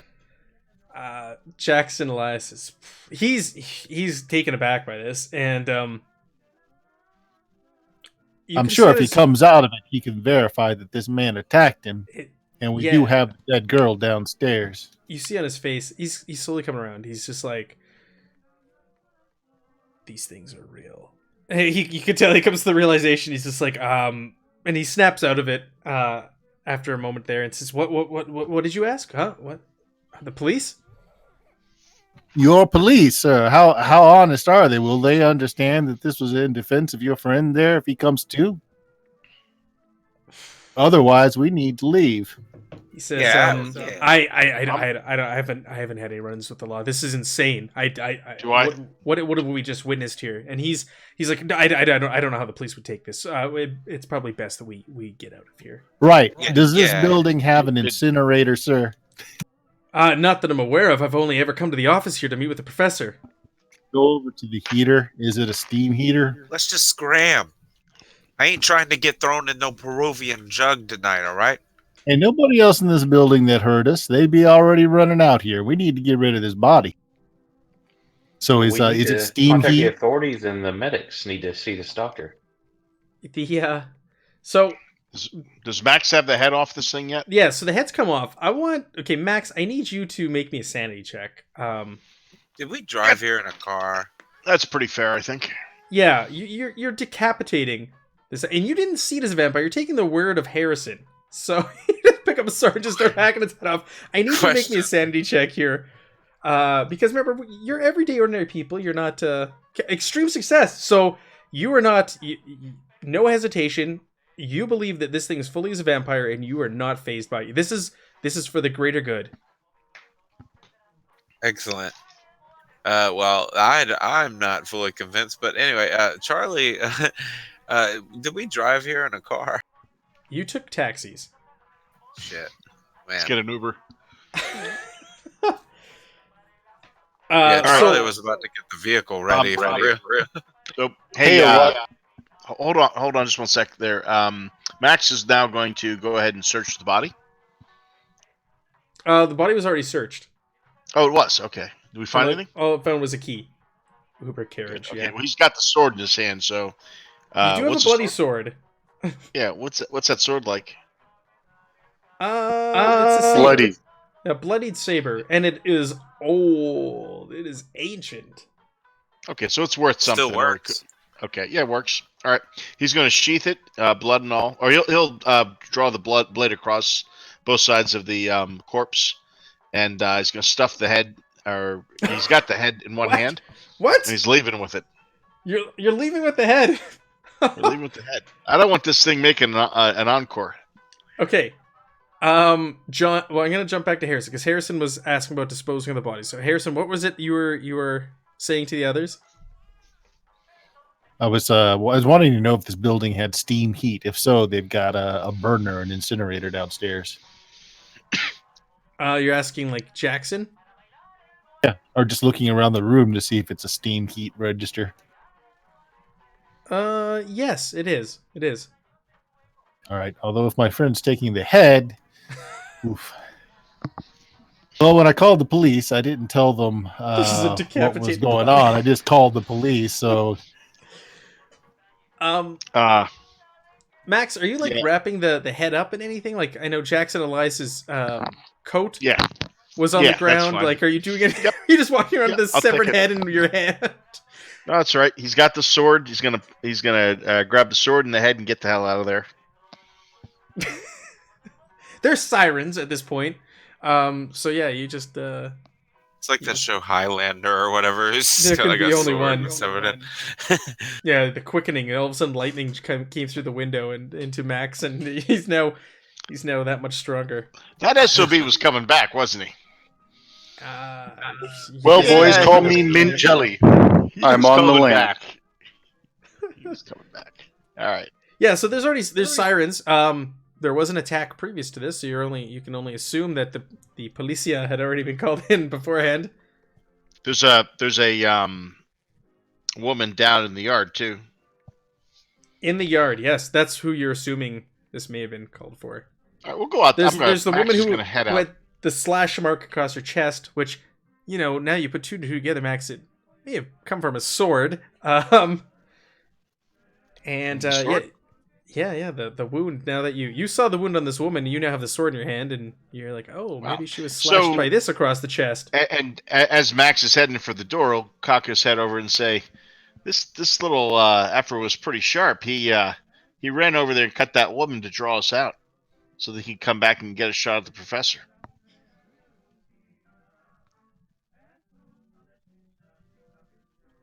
And he'll keep walking out.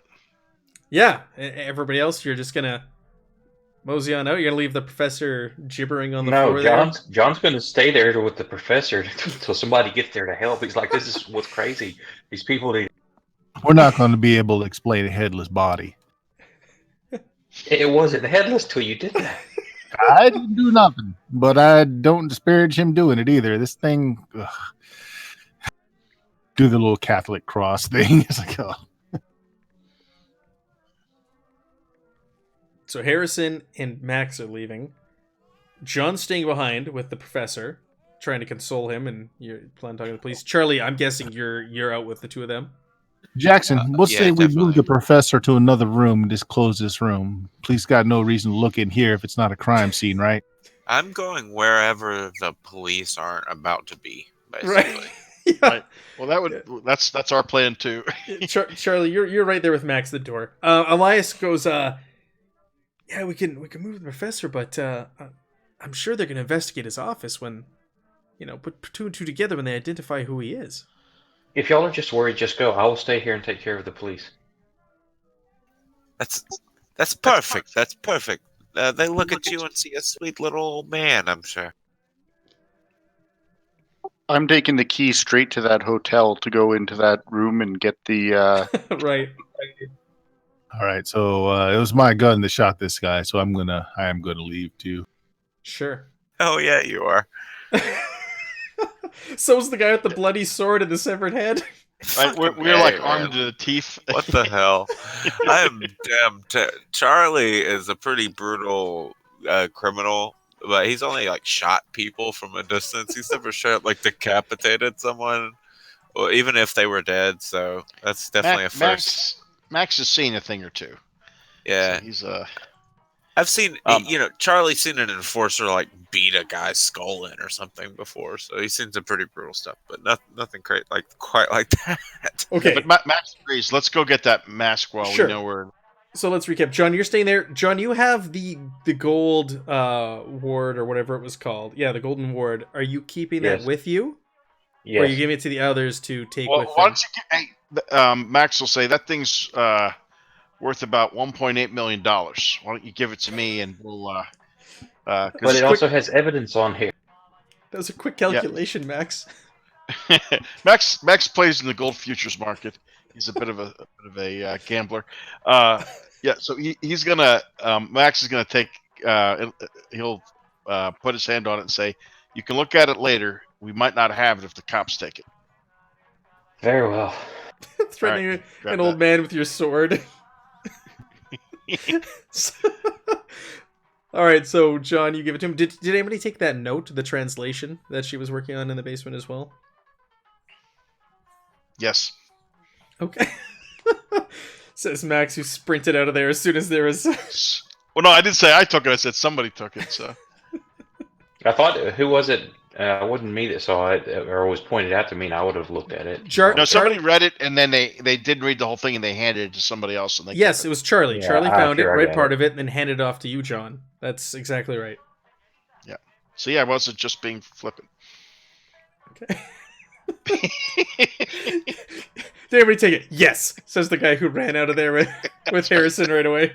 Okay. I was talking about recalling John had the note. Okay, so John, you have the note. You gave the golden award to the three who are leaving. Wentworth, you're leaving as well. So just John is going to staying behind. So is Elias. Elias is going to stay behind as well. You know, on the walk, Charlie's like, you know, Pizarro was assassinated in 1541. It's like it's in the first paragraph, like the first sentence, the only bit he read and on the thing. He's just acting like, to the others who haven't read it, he's just acting like it's some knowledge. He's just dropping knowledge to the rest. What are you talking about? Pizarro. Anyway, I don't know. Some guy named Pizarro. Why are you asking all these damn questions? What? Nothing. Let's move on. Let's get out of here. All right, so the police arrive shortly, John, on the scene, and they are not prepared for what they walk into, and you and Elias are questioned thoroughly. You're taken to the police station as well for further questioning. Yeah. Before they take me out there, I want to make sure any kind of paramedics know that there was something. There was some sort of creature crawling in him. Oh, okay. Yeah. They seem to not they humor you, but they don't act on that. And they're speaking Spanish. So you're speaking in English. Jackson Elias translates for you. They speak back to him in Spanish, and he relays that they're not really buying your story. They think maybe it's a bit of trauma you're experiencing here from this horrific scene. And I'll also let him know about the girl in the basement. Yeah, so they head down there as well. But the two of you are taken to the police station for questioning currently. And we'll hop over to the others who are heading right to the hotel, to the Hotel España, number 3 there on the map, where De Mendoza and Larkin are staying. So you guys go in there, and you get to the hotel, and you see the kind little old lady sitting there in the chair at the front. Because remember, there's no front desk or anything. It's just a little old lady that operates this hotel. And she greets you. Hola. Hola. And you guys just barrel up the stairs to the second floor to his room. Yeah, we'll leave her a tenner. I give her a happy greeting in Spanish as I walk by with my gun. With your gun out? Your shotgun? It will get Max is gonna throw like $10 on the counter Okay. for her. She and sees say, she sees the drawn gun, and she's rather panicked by that. say no problemo, and then put the I can't speak Spanish either, so anything I can say is legit. Yeah, no, that's good. And he sets down the money and just puts his finger up to his lips and then makes the okay sign and then walks up. Yeah. She takes the money, And you guys start making your way up the stairs, and you hear from the streets, "Policia! Policia!" No. As you guys are at the top of the stairs, you hear her shouting. Okay. Shit. We're gonna Am call I with? Hold on, I forget.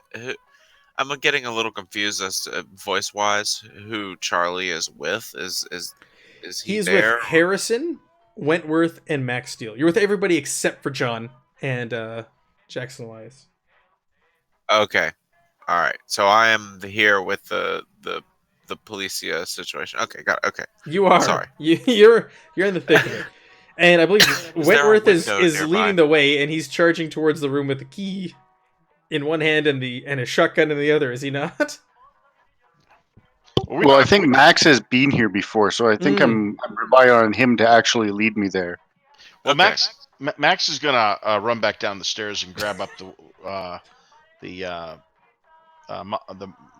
old lady. What? Charlie. Shut up! Are you cold cocker with your pistol or something? What are you gonna No. do? I just say I'm just gonna grab her and just say no problemo. And then I'm gonna just kind of pull her up with us upstairs. Keep her with us. You're gonna manhandle her? Go ahead, Charlie. Charlie is going to not stick with the crowd. That's the only reason why I'm.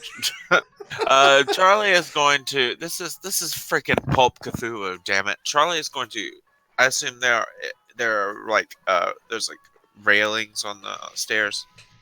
Yes, there is.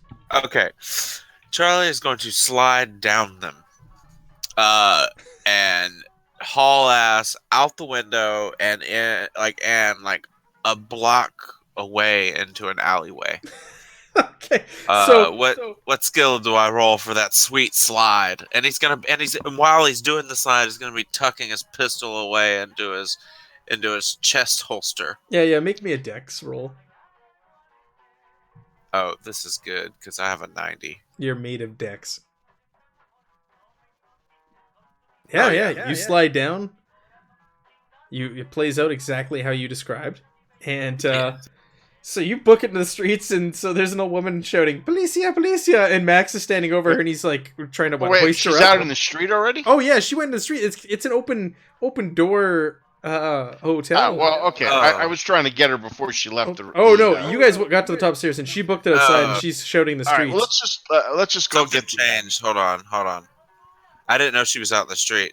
Charlie is going to kick this lady in the back and then run off first. Remember, this is a little like try old and lady. drop kick her.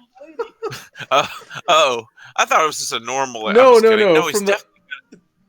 He's definitely going to try and knock her. He's going to try and kick her in the back of the head, like on his way out. Yeah, the description from last session was she was a kindly little old lady in her like 70s. Yes, this is the prologue. This really is. From Dora the Explorer. Abuela is grandmother. She's gonna get drop kicked because she's trying to call the police on us. You're gonna drop kick. It's Consuela from Family Guy. Someone just said in the chat, they're like, is this really the prologue and the epilogue all in one? Go ahead and, offer her the golden vampire statue. No kick a old lady. Yeah, I definitely failed. So you on the failed. kick. So you what? Try to drop kick her? Yeah, just like I tried to drop kick her, just like bust my ass, and then just like stand up and run off anyway. No, you fall in the street. You can draw the police off while we get the mask. Brilliant.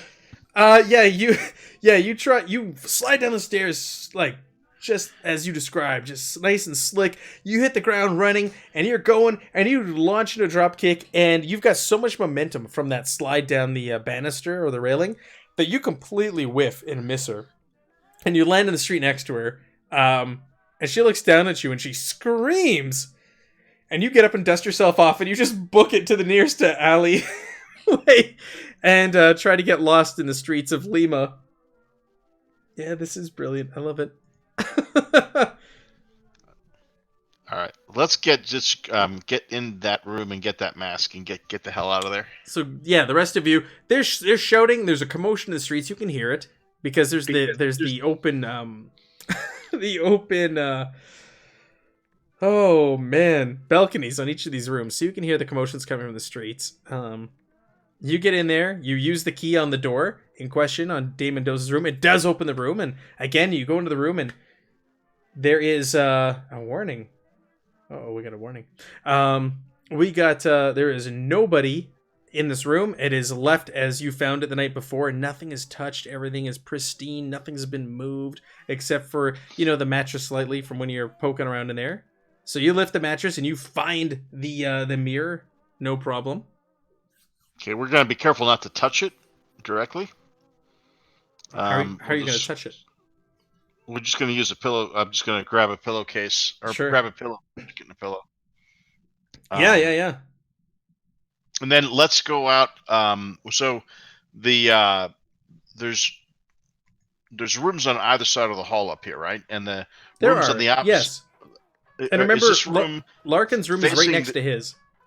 So is this room facing the street where Yes. Abuela is, or Yes. is it the opposite? Okay, so we're let's just go across and kick open the door directly across, go through and out, so we don't have to deal with the steps outside.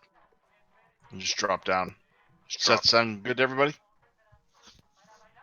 Sounds good to me. This Let's was go. the mask we grabbed, right? Yeah, you guys went back and grabbed the mask from his mattress. But we don't have time. Perfect. That's how you said the mirror earlier. Well, it's Yeah, mirror. we're The inside was mirror-like. And that's what you looked into when you saw the vision, was the mirrored finish on the inside. So sorry. Yes, mirror/mask. It looks like a mask, but the inside was a mirror surface. Yeah. So then we're just gonna. We're out of here. Do we need to make any rolls to jump, kick in the door, or jump down? Oh snap! We've got a raid of 32 people coming in here. Duff, what's going on? Wait for it. We're getting raided. What is happening? We're getting raided by another channel. Yes, welcome. Thank you for joining us. We're under siege. I don't have anything that pops up for a raid. Well, that's lame. Nobody's raided me before. Man, the battle stations. We're being raided. I was wondering what the warning was. I was like, I thought we got a warning because I drop kicked an old lady, but I'm glad we're good. Canucks. Yeah. Thanks, guys. Appreciate it. Oh snap! I know. I got to get my game together. I got to get some rating icons and graphics coming up. Hey, a fellow Canuck. Awesome. Thanks for joining us. We're the second biggest stream of D&D. Nice. Well, we're playing some Call of Cthulhu, Masks of Nyarlathotep, and things are going crazy. We're drop kicking old ladies in the streets. We're going crazy. We're decapitating vampires, and that's all been in the last hour. So glad to have you guys in on the fun. So you guys jump down into the streets. What's the plan? There's a commotion going in on the other side of the building with the old lady calling for the police. You just want to book for it? good reason. You just get out of there? Yeah. The other side of the building is what? South from us? East from us? We'll say westerly. We will go east. Okay. Wouldn't that take us back to the police? I was gonna say, okay, you're gonna go right back to the other side. No, we're gonna take the long way home and get duck in some alleys, make sure we're not being followed, and work our way back to our hotel. Second I can, I start looking for an alleyway to put my gun away. Sure. Yeah, you guys book it into an alley, no problem. I'm going to say, where you guys, you don't blend in easily. You're in Lima, Peru in 1922, I think it was. You're all foreigners, so you don't really blend in. So we're gonna do some rolls here. Why don't we go ahead and everybody make me a stealth roll here? Just one, and this will be for you just blending into the crowds, going away wherever it is you want to end up. But you're definitely standing out. The old woman has seen you now when she's shouting descriptions and things like that. Is this a business street? Could we duck in to the nearest bar? Yeah, totally. Yeah, that's definitely what I'm doing. Mike, we're good, man. Gotta guys love the both random rolled a number 4. generation. I failed. Yeah, Charlie I is wanted like, to duck into a bar though and just kind of try and blend. Charlie's probably like in a box with some homeless man Yeah, right now. It rolled so good. Matt, I think we would have split up from the alley, so we wouldn't have all traveled as a group. Yeah, no, that's fair. Yeah, you guys all went your own way. Yeah, I was already in the alley because I failed at Mhm. drunk kicking that lady, and I was like, I just booked it and went and hit immediately. Yeah. So Harrison, you crash into the nearest watering hole, and you kind of flip the collar up on your coat and pull your hat down, and you do your best to blend in. I assume you order a drink or something and try to find a nice dark corner. No, just belly up to the bar. Right. Just kind of try to blend into the crowd. Yep. So as you're doing so, you order a drink and you're sitting there sipping, and all of a sudden there's commotion at the door, and a couple of officers charge in, and they start asking around everybody in Spanish something or other, and next thing you know, someone's pointing at you at the bar, and the two officers are making their way over to you. That's fine. Just stay chill. Act like I've been here drinking for a bit. Sure. Look over at them just like you would with any commotion, but then just turn back around. Yeah.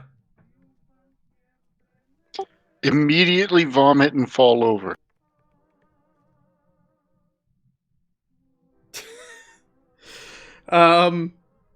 Who? Harrison? No. Yep. No. So yeah, they come over and they start speaking to you in Spanish. And I know your character's not fluent in Spanish. I'll just smile and Right. No hablo there, my buddy. Yeah, so they cuff you, and they're gonna take you back to the precinct, back to the police station. The rest of you disperse wherever it is that you have wanted to go. You've successfully dodged the police. We're gonna jump over to John and Elias. You guys are at the police station, and you're currently at a officer's desk, and you're being questioned. And you've been there for quite some time. You've been there for about an hour or so. Not the Peruvian slammer. And you see some police officers hauling in Harrison, cuffed. He's not resisting arrest or anything. He's going along cordially. But yeah, you're sitting there at the desk, the two of you, and you're answering questions. And Harrison's being dragged in there. Every once in a while, I make eye contact with people and say, "Anybody in here speak English? I'd like to know what I'm being dragged in for." What exactly is he guilty of? Opening a door with a key or with? Oh no, I didn't do any of that. I was just standing around. Hey, Fantasy Grounds College, thank you. Thank you so much. Yeah. So, sorry, what did you say, John? I was like, I just kind of slightly shake my head that like, oh god. Yeah, I don't even acknowledge them like just pretend I don't know them. But just ask everybody that I'm walking by just casually. Anybody here speak English? Yeah, nobody's really humoring you, and they take you to they toss you in a cell in the back, a holding cell in the back. Take your cuffs off. Am I the only one in the cell? Yes. All right. Well, then, first opportunity when no one's looking directly at me, I'm gonna hide my gun. Oh yeah, I forgot you're carrying a piece. You toss it out the window. What are you gonna do? There's a bed in here, a toilet, a window. Not much else. Drop it in the toilet tank. Sure. Yeah. Wipe my prints off it. The gun that shot Damon Doza? That killed Damon? Well, I don't know if you killed him. Nope. Okay.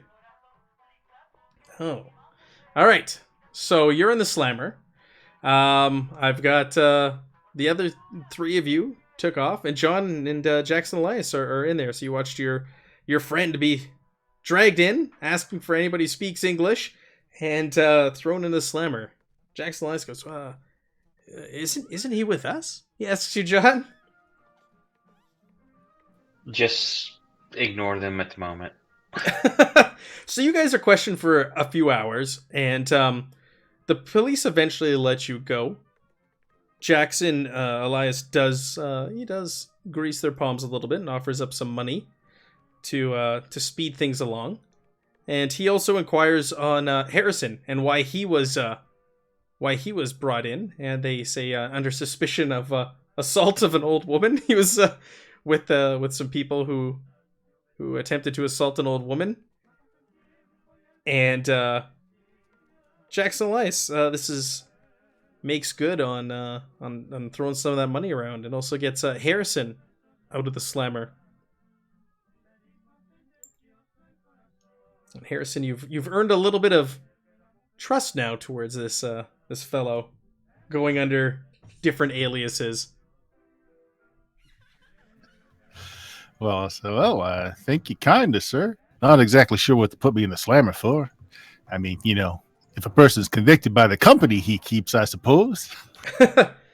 Jackson Elias, as ever, is always smoking his pipe and suggests, twirls around in the air as he's speaking, and suggests, fellas, I think we should lay low the next couple days until the trucks arrive.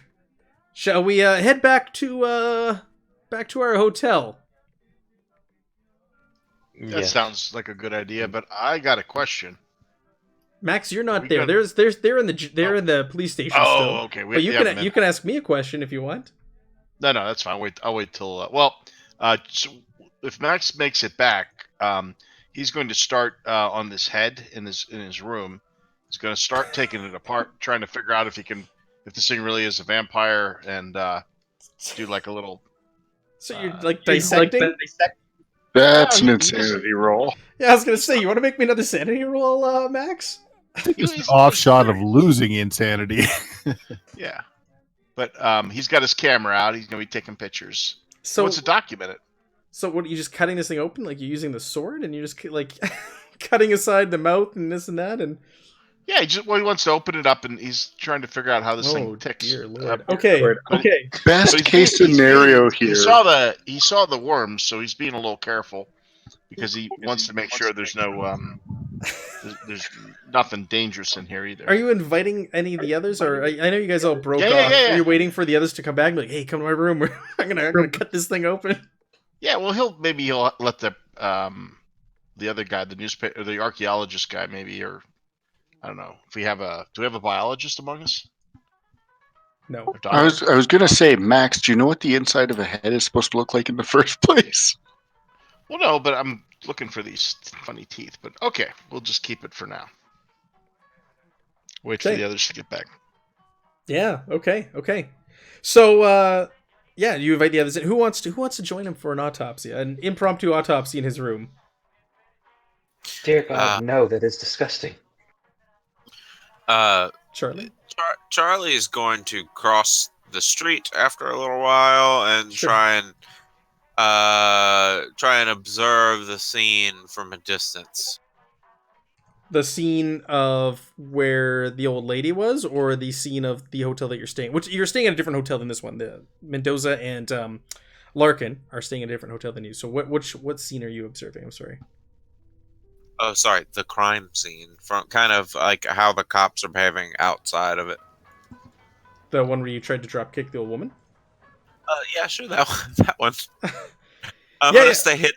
I'm gonna stay hidden. No, that's the hopefully. Yeah, sure. You passed your stealth roll. I'm not gonna make you roll again. You blended in with the crowd. So you're watching from the shadows there, from an alley, and you see the police are they're busting into local watering holes and cantinas and into shops, and they're doing their best to look around, and you see them go up the stairs and they're talking to the old woman. So it appears just they're doing a general investigation and also on a manhunt for the assailant, aka you. All right. I'm sorry. What did you say? What do you mean? Oh no, I'm sorry. What did you just? I just gave you a description of what was going on, what you were watching. Oh, okay. No, I couldn't hear it for some reason. My the Discord was messing up. Could you repeat that? Sorry. Sure. Yeah, you just see the police investigating the scene. Oh, okay. Sorry. Nothing special. My apologies. Okay, so yeah, I'm gonna just try and find my friends at that point. Yeah, you make your way back. Sure. Okay, I was just trying to keep an eye out for anything weird, like if the police were behaving weird about the supposed vampire's body or anything. The vampire's body isn't there. The vampire's body was back at the university. Oh, okay. That's why I asked where you were watching. Oh, okay, I got you. My bad. Okay. All right. So you make your way back, and yeah, you guys eventually file in and filter into the hotel where you're staying. And Max says he wants to tear this thing apart and take a closer look, and offers. What do you guys think? Should we take a look at this thing? Wentworth is going to offer to help you, but he's mostly going to be getting a bottle of rum, staying on the other side of the room, and getting fall down drunk while watching you. I think if any heads need to be checked, it might be yours, sir. I don't know what you're doing or why. Well, if this thing really is a vampire, don't you want to know what the hell it is? This is an amazing discovery, right? Is there even anything left of the face after all the shooting? Yeah, it healed back. Well, a little bit, but he did decapitate it, so it is very mangled still. Yeah, that's a good point. It got detached from the body while it was regenerating, so it's still a mangled mess. A lump of hamburger. Can we see teeth and stuff like that, like the picture I'm looking at here? Yeah, so you take a closer look, you unravel this thing and you throw it on the floor of your room and you take a closer look and you kind of poke at it with the sword and you peel some things back. Yeah, you can see that there are rows of these jagged little teeth inside the mouth. All right, I'm going to start. Max will start taking pictures of this. Sure. He's gonna. Okay, now if it's brought to my attention that kind of stuff, Wentworth finishes his cup and pours another. Yeah, they're like hooked little barbs. Yeah, if it's brought to my attention that this isn't normal human, like look at this, it'll pique my interest, and I'll try to help with whatever medical checks I. So, where did those worms come from, or the things that are moving under his skin? Do I see any evidence of within the mouth? Within the head? Yeah. No, you don't. Yeah, okay, nothing. All right. No, you see the long pincer-like tongue. You pull that thing out, and it's sharp. So, like the stories say, it can pierce skin. It adds up as you're dissecting this thing. So, as he's working, Max is going to say, "So you guys don't think we're going to just meet up with Larkin and go on our merry way, do you?" Hey, boys. On this expedition. Yeah, I mean, I'm thinking Larkin's value is, and he knows where this pyramid is that everyone's looking for. I'm thinking Larkin was fronting for Sendoza. Larkin doesn't have the brains or the. I mean, he's a junkie. He didn't. Nor the capital. I kind of agree. So I'm thinking the one thing Larkin can really tell us is who the hell these guys are. Between the professor and Larkin, we either do or don't know where this temple is already, and we definitely want to check it out. But I don't see a reason to play this ruse. I say we get Larkin someplace where he's isolated, well away from the Polisai or whatever they're calling themselves, and we motivate him to have a conversation.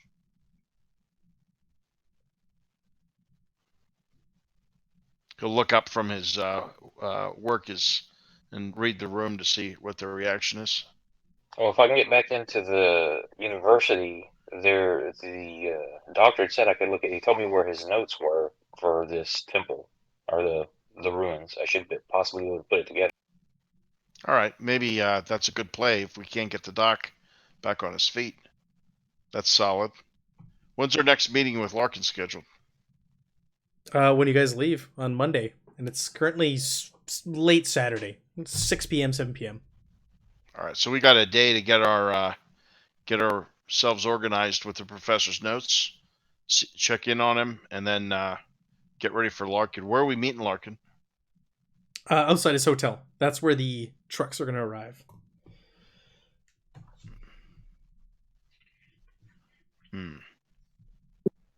So what you going to do with this head now? Well, once we've figured everything out that we can, I guess we burn it. Well, if we can get any little jars or anything like that I could, some of the weird samples, I could try to preserve. Yeah.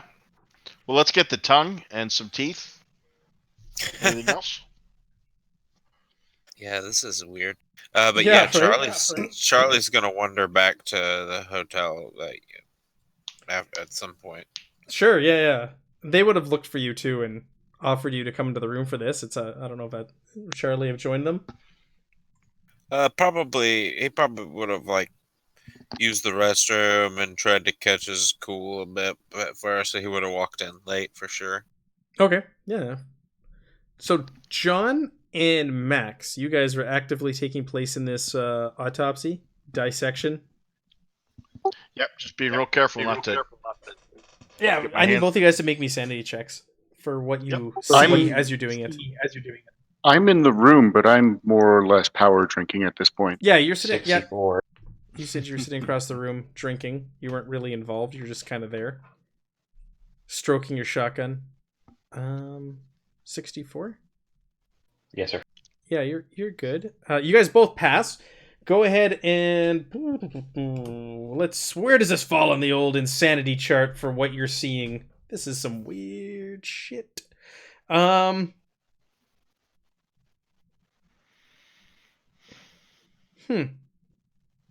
You both passed, eh? Mhm. Good for you. All right, you each only lose one sanity. How do I Is get there these anything I back? can tell with Mythos check or anything on this stuff? Yeah, go ahead and make me Mythos check. Totally. I like in the chat. What are you gonna do with the head now? Is not a phrase I've heard before. No, that'd be a 60. No, you're unable to glean any information out of this thing. I'll put the for the people who joined us. That's what this thing looked like when it was alive and attacking someone. This Peruvian vampire. So when they're doing the dissection and the autopsy, they're uncovering this circular row of barbed teeth. For those of you who have joined us, the 22 of you remaining that are here, we had only 30 pop in. So these vampires, they do exist, obviously. So I guess you chopping the heads off was a pretty good idea. Yeah, Jackson Elias is now a full believer. He's also there as well, and he's like, "Yeah, okay, I don't know what to say anymore." Is it proof? Apparently these things are real.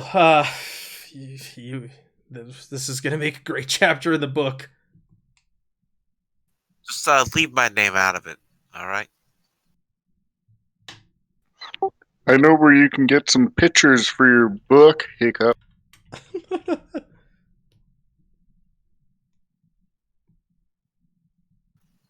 Anyway, so I don't know how I got sucked into this, but I'd probably rotten in some jug back home if I stayed. So I say we do whatever there is we need to do. So what do you say, Jackson? Why don't we go ahead and just dispense with this ruse and just get what we need out of this man? And what is that? Well, I'm expecting your professor friend there. What he needed to know is where the pyramid was located. I expect our employer knows that location. Jackson says, "Go ahead." Now, as I say, he is providing us trucks. I say we have the conversation with him maybe a couple miles out of the city. Take the trucks, take him, and run it ourselves. Yeah, Jackson Elias agrees with Max and Charlie on that. I don't see why we couldn't have the professor waiting for us on the edge of town and just pick him up too. He wants to come. Yeah, Jackson Elias says, "Well, I agree. We need to see this through.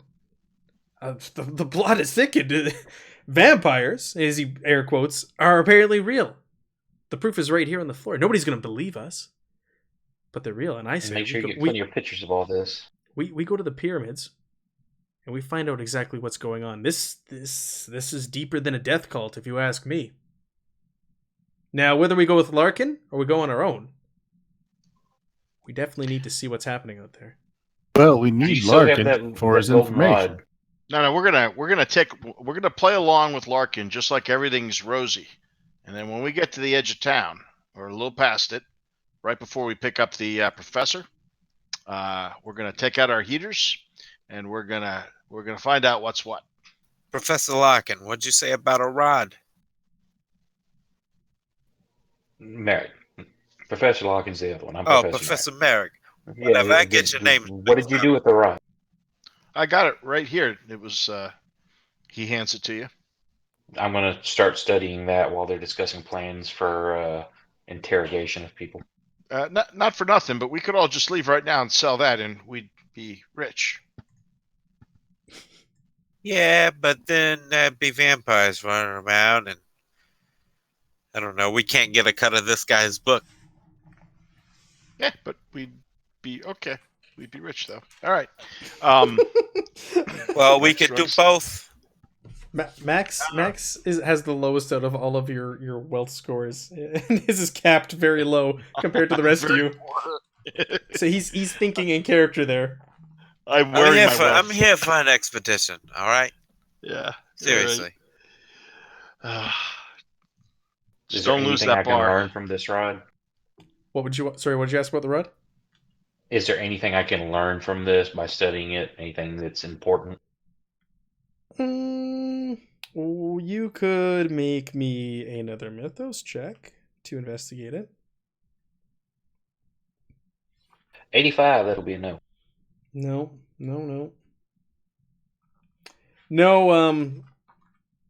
Archaeologically wise, you've studied this thing, and the writing on it is nothing you've ever seen before.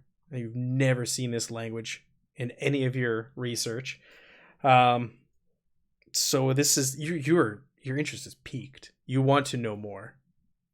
This Okay, I want to write everything on here. I want to write down in I have a journal, and I'm going to write them all down and start using my cryptography skill to try to figure out if I can unencode it. Yeah, you see this as the potential for a new find, which could shake the world. This is another, I don't know what year that took place, another Tutankhamun. I don't know if that took place before or after we're playing, but another like huge archaeological find. The likes no one has seen before.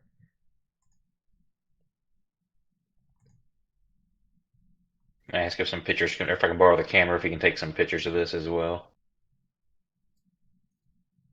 It's probably around the same time, actually. It's about in 1922 is when King Tut was excavated. Okay, so that is like the latest greatest archaeological find, world famous. So you're like, yeah, we could have another Tutankhamun here, fellas. Max is going to take pictures of this thing, and he'll try and use his occult on it, but he fails. Yeah, you're unable to glean any information from it.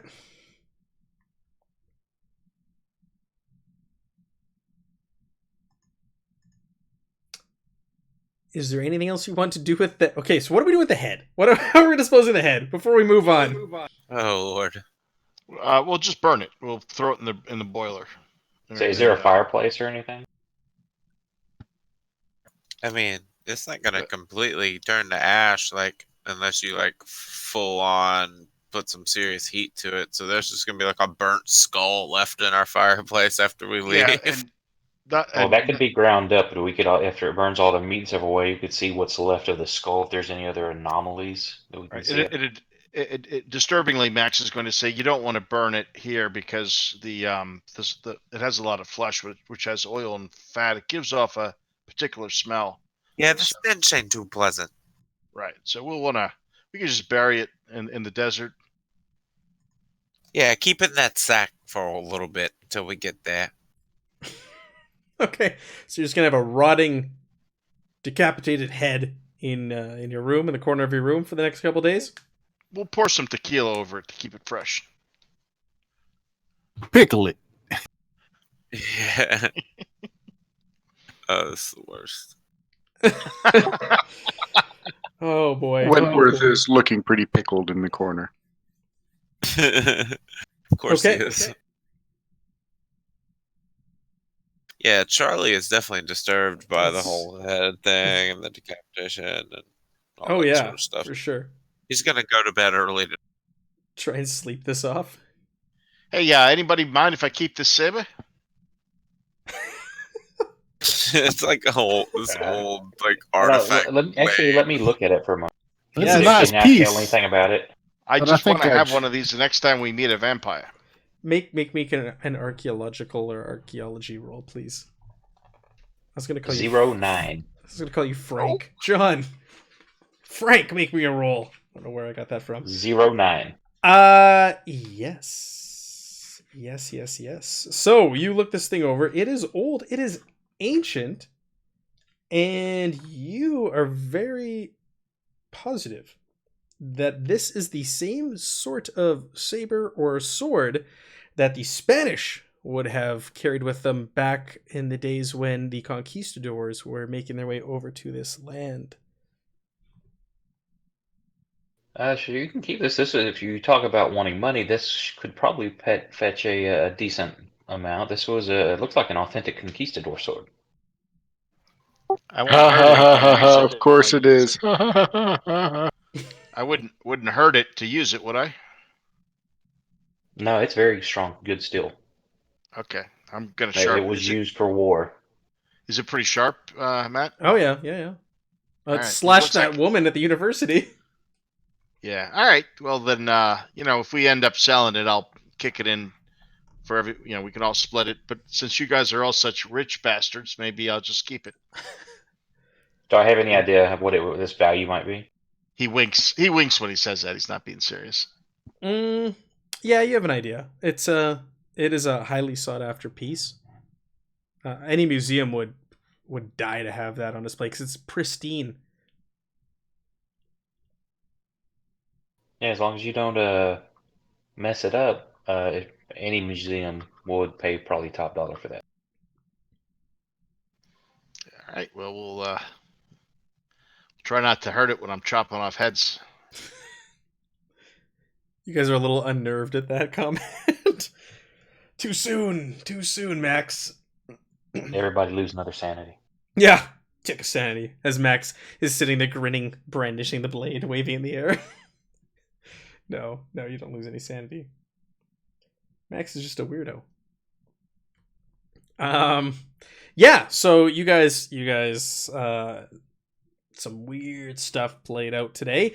Jackson Elias also calls it an early evening and suggests that you lay low for the next day or two until the expedition is set to leave Monday morning. Oh, does anybody say anything about picking up the mask and bringing it back?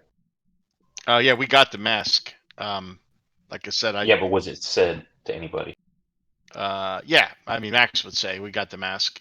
Actually, he's going to give it to the archaeologist. Yes, I definitely want to check that out. Yeah, he's going to say, I'd be careful with it. I know how to handle the precious artifacts. Thank you. Ooh, burn. Oh, All right, well, enjoy. Yeah, so I want to check it out.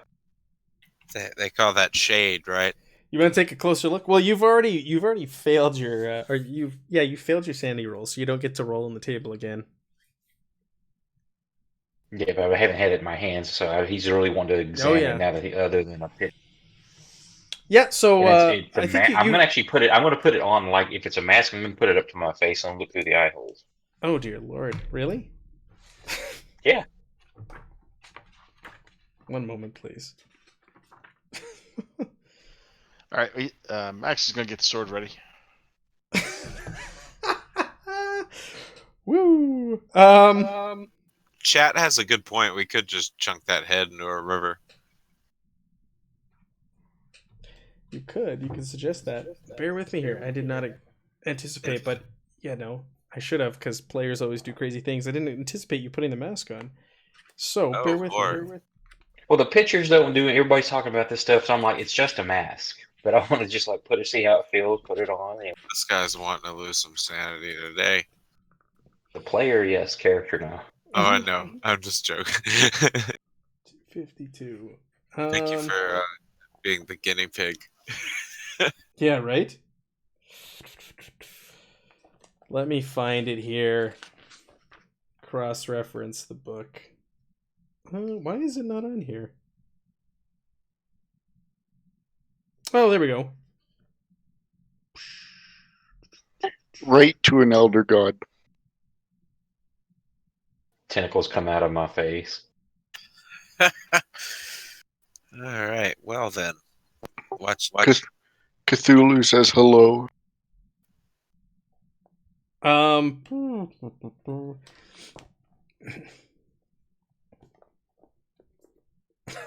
don't even. You are crazy. Yeah, you put the mask on, and suddenly you have no.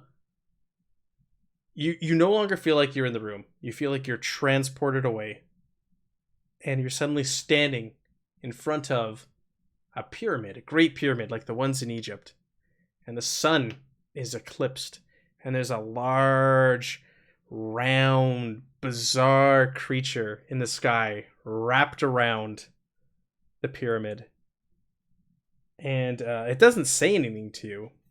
It's just it's there, and you do not believe what you're seeing or what you're experiencing. You don't know how to process this. Make me a sanity check. 13. You passed. Okay, 1d10 sanity loss. Ouch. You know if you failed, it was a D100. I just want to tell you Would that. be 9. It would have been a D100 if you had failed that roll. We would have witnessed John go insane on the spot. So you lost 9 sanity. Okay. So you're in shock, and you guys see he's just standing there and he's not moving as he's holding this thing to his face. Just rip it off his face. Yeah, you pry it off his face.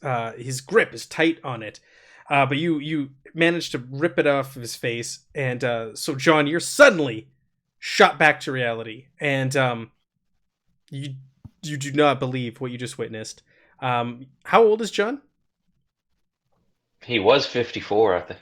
Yeah, he's just aged 10 years. Yeah, no. There's your hair has a shock of gray or white now, right in the middle of it. I think most of it was already white by my picture. I can't remember which one I picked. Oh, it's not gray anymore. Like it's white. Okay, cool. Wow. Does everybody see it change? Yeah, like this thing, it just like formed. Like you put the mask on, and like you see this streak of white appear. What was his reply to Max? I know what I'm doing. No, I know how to handle artifacts. Max will just look at you with a grin and say, "Looks like that artifact handled you." I think I just looked into the eyes of some god. Ooh. I really What'd you wish. see?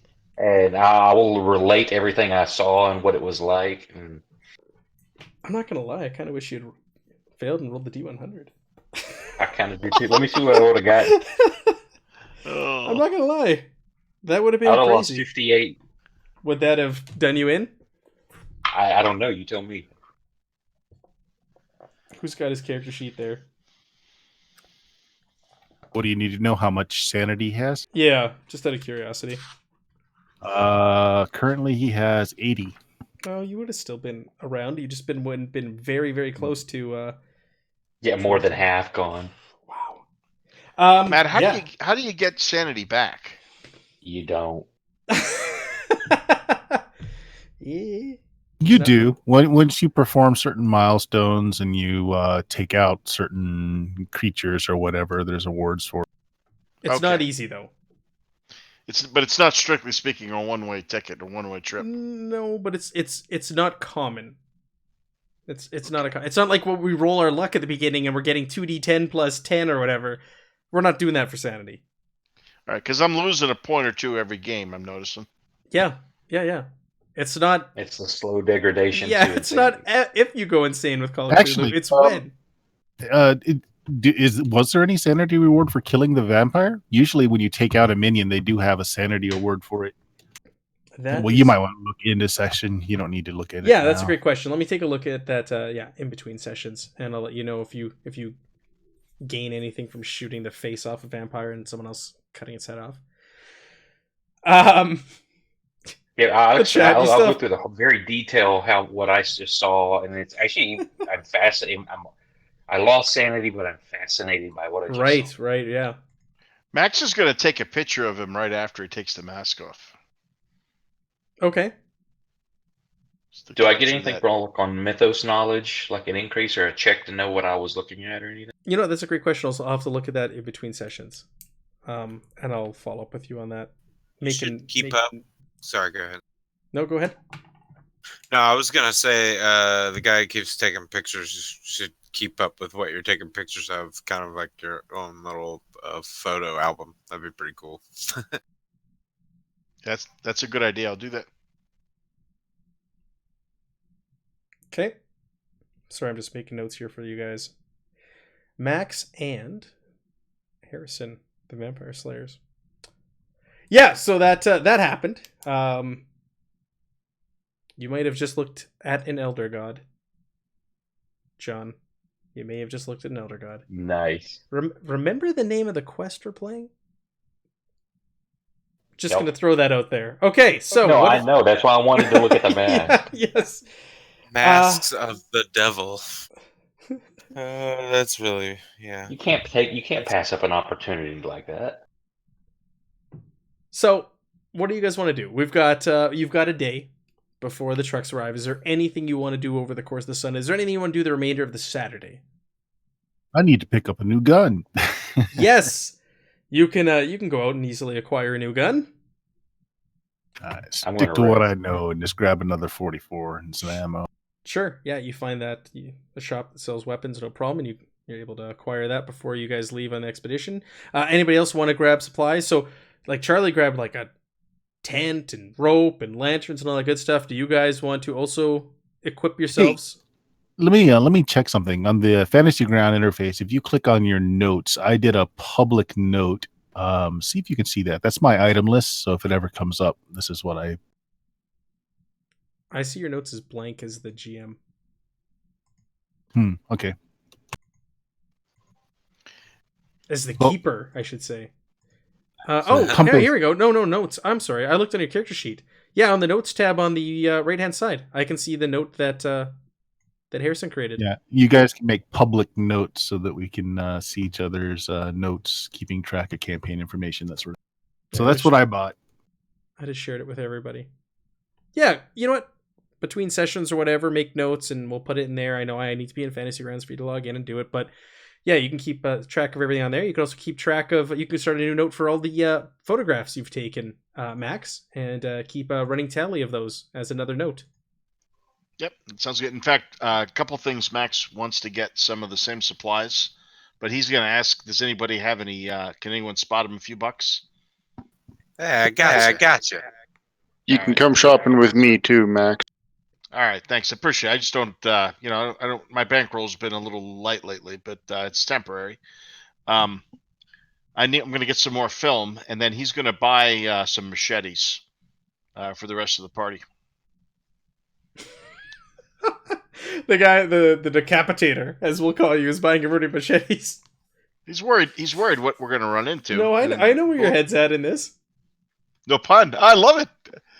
Great. We're now gonna. You're now. Yeah. Or your conquistador is your nickname. Knife guy. Okay, so do you guys just want to? You just want to ride? Yeah, we'll just and go shopping and lay low. Get ready to. And the plan is to confront Larkin on the road. Yep. Okay.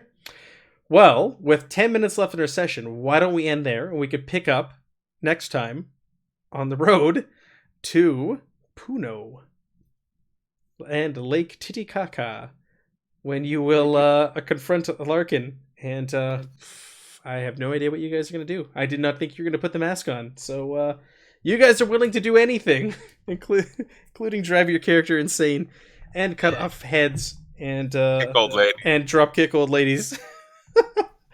Well, hey, man. That was a good We're session. a bunch of madmen. Yeah, I'm loving this game also. It's only session 2. Thank you for all the new people who dropped in tonight. We have the raid folks, and we've also WT Nuke has been here almost, if not the whole time, enjoying the That session. follow button. Yeah, smash the follow button, subscribe. If you guys have that free Amazon Prime subscription, I would be so grateful if you guys subscribed if you're enjoying the content. But yes, otherwise follow, and we will be back at this in 2 weeks, maybe next week, because I'm away in 2 weeks. I was going to see if you guys want to play this again next week, but we'll discuss that offline. Thank you so much for everybody who joined us. We will be back Sundays with the Masks of Nyarlathotep.